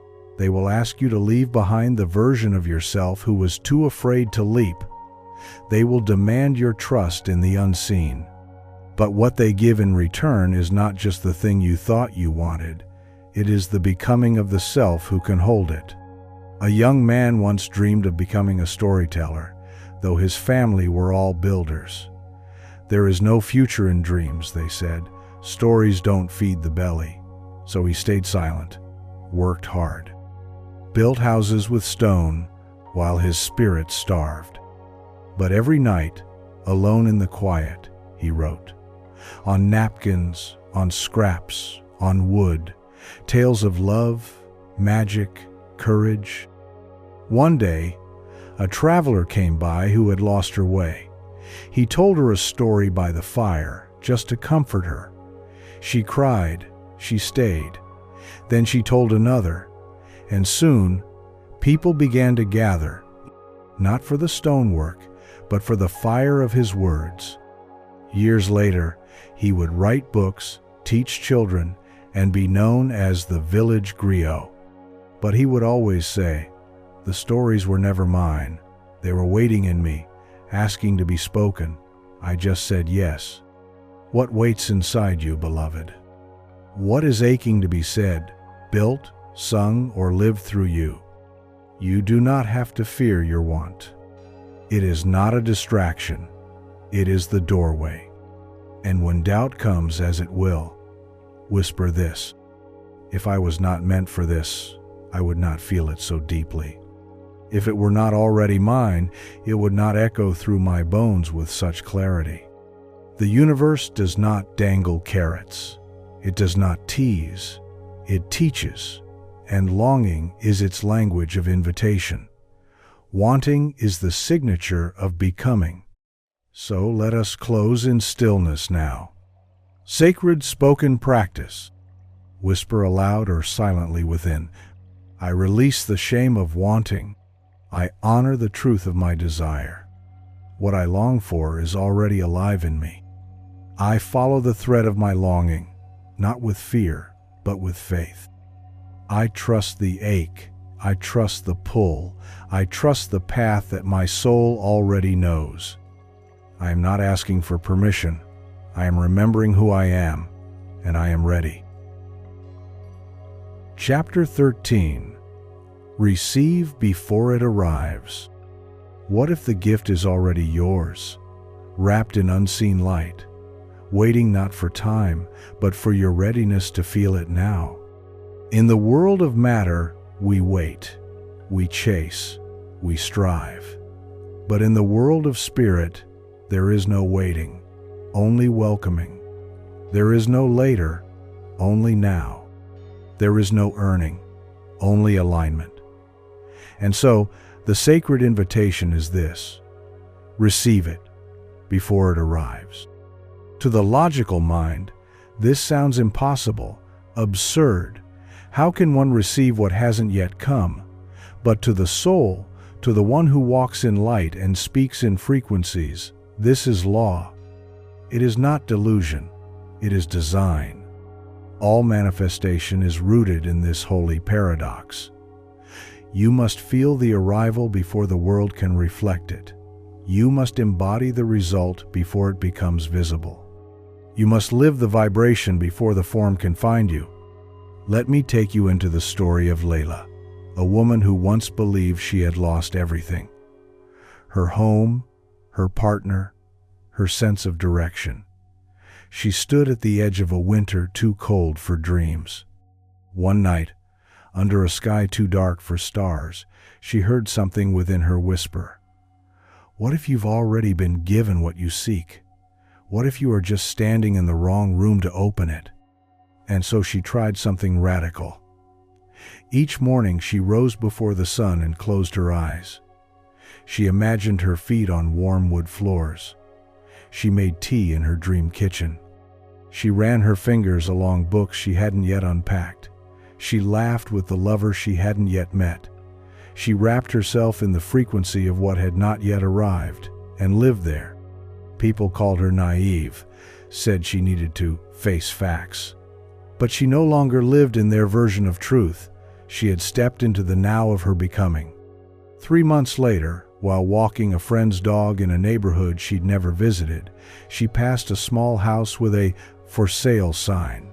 Something pulled at her soul. She walked in. It was the kitchen. The wood floors, the bookshelves, the exact image she had nourished inside her. And soon, as if summoned by her knowing, the path cleared. A friend offered a down payment loan. A new job aligned. And within weeks, she was no longer rehearsing the dream. She was living in it. She received it because she had already received it. This is the mystery most miss. You do not get what you want. You get what you accept, what you prepare for in frequency, what you become in energy. Wanting says not yet. Receiving says, yes, it is mine. The moment you declare a desire, the universe begins its sacred orchestration, not to test you, not to tease you, but to see if you will rise into the version of you that can hold it. You are not waiting for love or abundance or healing. You are waiting for the self that no longer resists it. To receive before it arrives is not pretending. It is preparing. It is aligning. It is standing in the sacred frequency of yes and becoming a home for the holy. When you act, speak, and think as the one who already holds the blessing, you send out the only signal the universe obeys: resonance. And where there is resonance, there is return. Let us pause here. Let us speak directly to your now. You may feel the distance between your current world and your desired one. You may see lack or pain or silence where there should be song. But I ask you, can you close your eyes and feel its nearness? Not as wishful thinking, but as sacred becoming. Can you sit at the table of your own imagination and break bread with the future that's already on its way? Can you smile in the mirror at the version of you who has already arrived? Because once you can feel it, you've collapsed the gap. You've touched eternity with your belief, and eternity never forgets. In the temple of consciousness, there are no locked doors. There is only readiness. So many people beg the universe for change while vibrating with fear and doubt. They do not see that their worry is a form of rehearsal, a ritual of preparing for disappointment. But you, if you are to walk this sacred path, you must choose a different ritual. You must rehearse joy, rehearse having, rehearse arrival. This is why gratitude is so powerful, not just for what is, but for what is becoming. Gratitude is the soul's way of saying, I trust the roots, even when I cannot yet see the bloom. You are the one who opens the gate, not with force, but with frequency, not with struggle, but with surrender. Every prayer you speak is already answered in the quantum field. The question is, will you step into the version of you that can hear it? Your imagination is not a fantasy factory. It is a sacred seedbed. When you imagine with belief, you begin to rearrange the invisible, and soon the visible must obey. Let this be your daily rhythm. Feel it real. Taste the joy of its arrival. Smile as if the package has already been delivered. Speak with the authority of the one who has, not the one who waits. And then release, trust, allow. Do not measure the soil every day. Do not beg the sky for rain. Just become sunlight. Become the one who knows. Because when you do, reality will follow your lead. Close your eyes now. Sink inward. Let this become your sacred invocation. Sacred spoken practice. Repeat softly, as if you are speaking to your future self in the mirror of now. I receive what is mine before it arrives. I do not wait. I welcome. I do not hope. I embody. I live as the one who already has it. I am the vibration of fulfilled dreams. I walk in joy, not for what might be, but for what already is. I receive. I receive. I receive. Chapter 14. Return to the throne within. Within you lies a kingdom vast and silent, a throne carved from ancient stars, waiting for you to come home. To return to the throne within is not a journey outward, but a sacred pilgrimage inward. It is a reclamation of power long forgotten, a quiet awakening of the sovereign soul that has never been lost but only veiled. This throne is not made of gold or jewels, but of your own radiant essence, the light that was kindled the moment you breathed your first breath in form.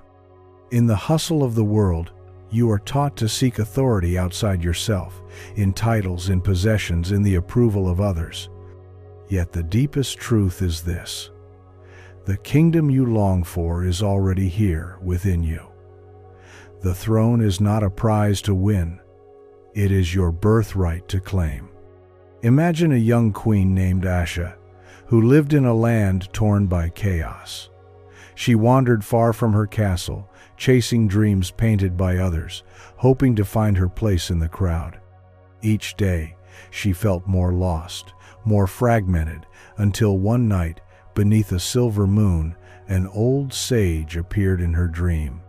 He said, "The throne you seek is not across the seas or beyond the mountains. It waits in the silence of your own heart. Return to it, and all will be well." At first, Asha doubted. How could a throne be inside her? But desperation stirred her courage. She closed her eyes and journeyed inward, through valleys of doubt, across deserts of fear, until she found a garden glowing with ancient light, and in the center, a simple stone throne. She sat, and in that sitting, something shifted. The weight of others' expectations fell away. The noise of the world softened. She remembered herself, the queen, the creator, the source of her own realm. When Asha awoke, she carried the throne within her like a secret flame. She no longer chased validation, she stood in her sovereign power. The kingdom she sought began to mirror the kingdom she embodied. This story is not just myth, it is you. Every moment you look outside for answers, you drift further from your throne. Every time you abdicate your power to fear, comparison, or self-doubt, you forget your true nature. But the throne is waiting, not for you to prove yourself worthy, not for you to earn your place.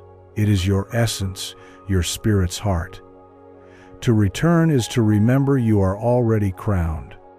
Spiritual teachers across time have whispered this sacred knowledge. The kingdom of heaven is within you. This is not a poetic metaphor. It is a profound metaphysical law. The external world is but a reflection of the inner realm. Your thoughts, beliefs, and feelings are the architects of your kingdom's landscape. When you feel powerless, the kingdom crumbles into chaos. When you feel sovereign, even in the smallest moments, the kingdom flourishes. Returning to your throne means cultivating presence. It means silencing the cacophony of doubt and tuning into the quiet voice of your soul. It is an invitation to become the ruler of your inner world, commanding not with force, but with love and clarity. Consider the metaphor of the ocean and the waves. The waves rise, fall, crash, and roar, tossed by the winds and storms. Yet beneath it all lies the still, vast ocean, unshaken and eternal. The throne within you is the ocean, the vast presence beneath every rising and falling emotion, thought, or circumstance. When you remember this, you begin to live from depth, not surface. You begin to meet life's storms with calm sovereignty rather than reactive fear. There was a man named Kiran who faced loss and betrayal. His world seemed to collapse overnight, but instead of despairing, he sought solitude. He meditated deeply, descending into his inner ocean. In the silence, he found the throne. From that place, he chose forgiveness, not because it was easy, but because he was sovereign of his own peace. His outer world slowly reflected this inner mastery, and new doors opened where old ones had slammed. Returning to the throne is not about control over life's circumstances, but mastery over your response. It is the radical acceptance of your power to choose your inner state, no matter what the outer world does. Your throne is the seat of your I am, the sacred declaration of your existence beyond condition. It is where your divine identity and human experience merge into one radiant presence. So how do you return to this throne? Begin by creating sacred space within. It can be a quiet room, a breath, a moment of stillness during your day. Come there often. Sit with yourself as the most precious guest. Listen deeply. Rest in the knowing that you are whole, perfect, and complete, just as you are. Release the stories that say you are less than. Lay down the armor of self-judgment. Choose to see yourself as the monarch of your own kingdom, worthy of respect, kindness, and love, above all, from yourself. Every time you feel scattered or small, close your eyes and imagine yourself sitting on your throne. Feel its solidity beneath you. Sense the crown of light upon your head. Hear the anthem of your soul singing softly, I am here, I am enough, I am whole. This is your power. This is your home. Living from your throne changes everything. It rewires your nervous system to safety. It magnetizes experiences that honor you. It cultivates relationships that uplift and expand you. The throne within is not static. It is alive, breathing, evolving with you. It grows stronger each time you choose sovereignty over surrender, presence over distraction, love over fear. As you return to your throne, you become a beacon for others to find theirs. Your presence whispers permission to the scattered and weary. You are sovereign, you are home. So now, close your eyes, breathe deeply.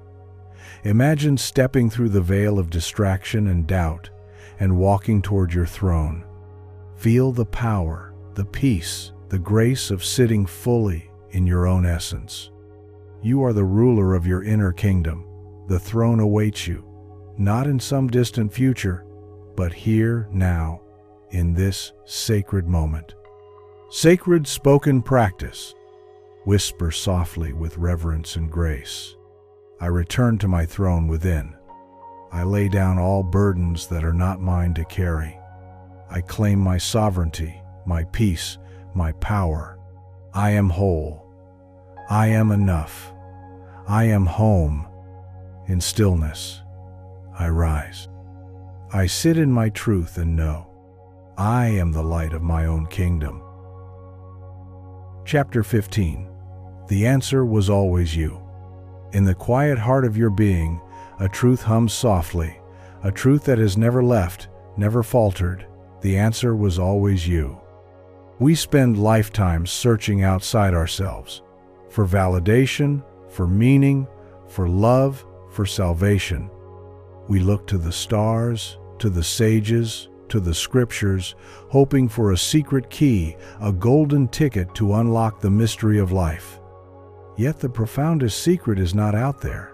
It's nestled deep within your own soul, waiting patiently, eternally, like a lighthouse amid the fog. The answer was always you. This is not a simplistic phrase or an empty platitude.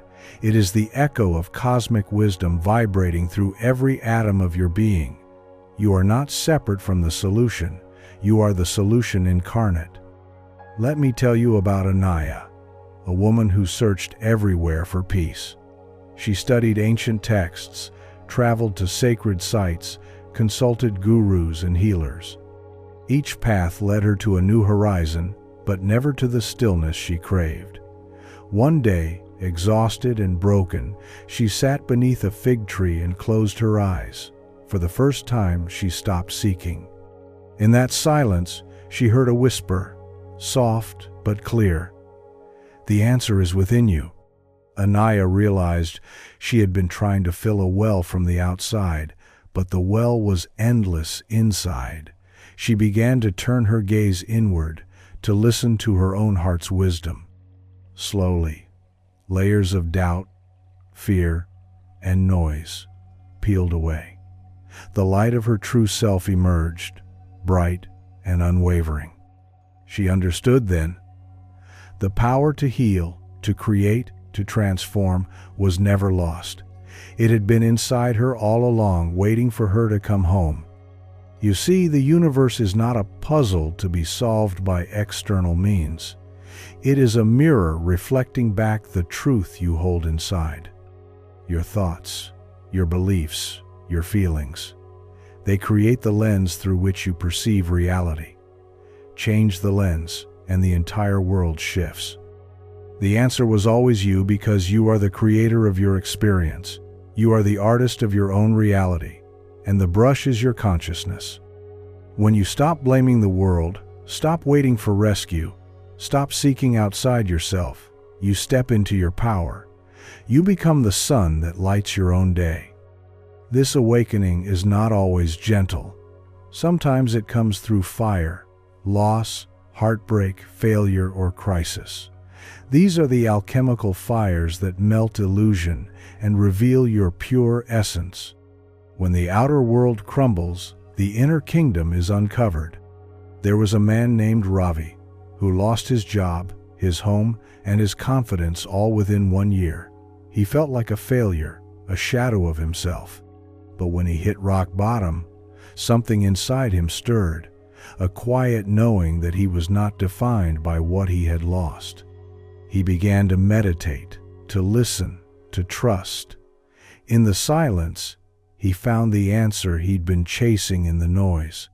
It was him, the unshakable core of love, wisdom, and creativity that no circumstance could touch. From that place, he rebuilt his life, not by grasping desperately, but by flowing freely.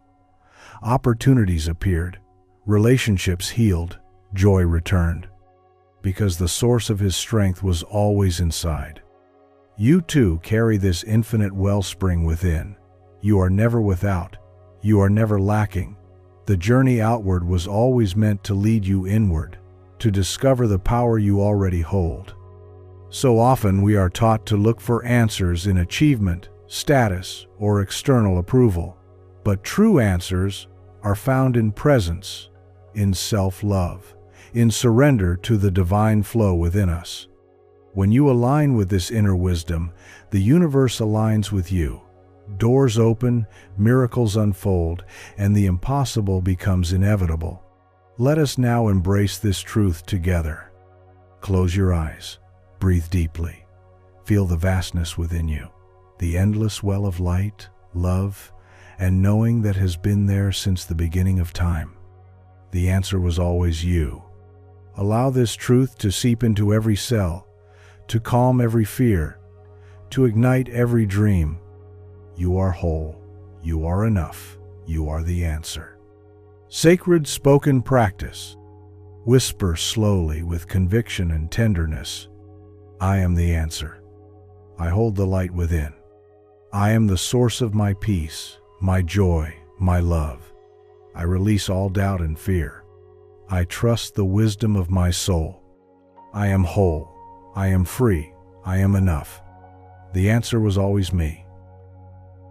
Conclusion: the journey you have taken here is not merely a passage through words, but a pilgrimage into the sacred chambers of your own soul. You came seeking answers, and yet what you found is far greater. The awakening that the answer was always within you, radiant and waiting, like the dawn that never truly fades. Ask, and it is given. This is not a promise of quick fixes or magic spells, but a profound law of the universe. Your thoughts, your feelings, your being create the very fabric of your reality. When you align deeply with this truth, you step beyond limitation and into the infinite field of possibility. Every chapter you have heard, every sacred practice you have whispered, is a key to unlocking the throne of your own divine power. You are the seed and the sunlight, the imagination and the silence, the story and the storyteller. To live in this knowing is to dance with creation itself. Remember that faith is the bridge between the now and the nowhere, the unseen realms where miracles gestate. Emotion is your compass, guiding you through the mysterious landscape of becoming. Your imagination is a portal, a gateway to worlds waiting to be birthed through your belief. Yet most of all, understand this: the universe does not test you with resistance. It invites you into a deeper resonance. Receiving before arrival, returning to your throne within, claiming your sovereignty, these are not just spiritual ideals, they are the natural state of your being when you remember who you truly are. You are not a victim of circumstance. You are a co-creator with the infinite. You are the light that calls forth the dawn. Now, as this journey closes, let it also be your beginning. Take these truths into the world as a sacred fire in your chest. Speak your desires not with desperation, but with joyful certainty. Nourish your dreams with gratitude, patience, and love. Step boldly into the life you are meant to live. There will be moments of doubt, moments when the world seems silent or harsh. Return then to the stillness within. Remember that the silence speaks back, that the story you tell yourself shapes your every step, and that time itself bends to your inner belief. You hold the sacred echo of I am. This echo will never fade. It is the song of your soul, forever calling you home. So, dear traveler, walk gently but fiercely. Live deeply but lightly. Ask boldly, but surrender fully. Because in this sacred dance, the gifts are endless, and they are yours. Thank you for allowing me to guide you through this sacred unfolding. May your days be filled with wonder, your nights with peace, and your heart forever with the knowing that ask and it is given.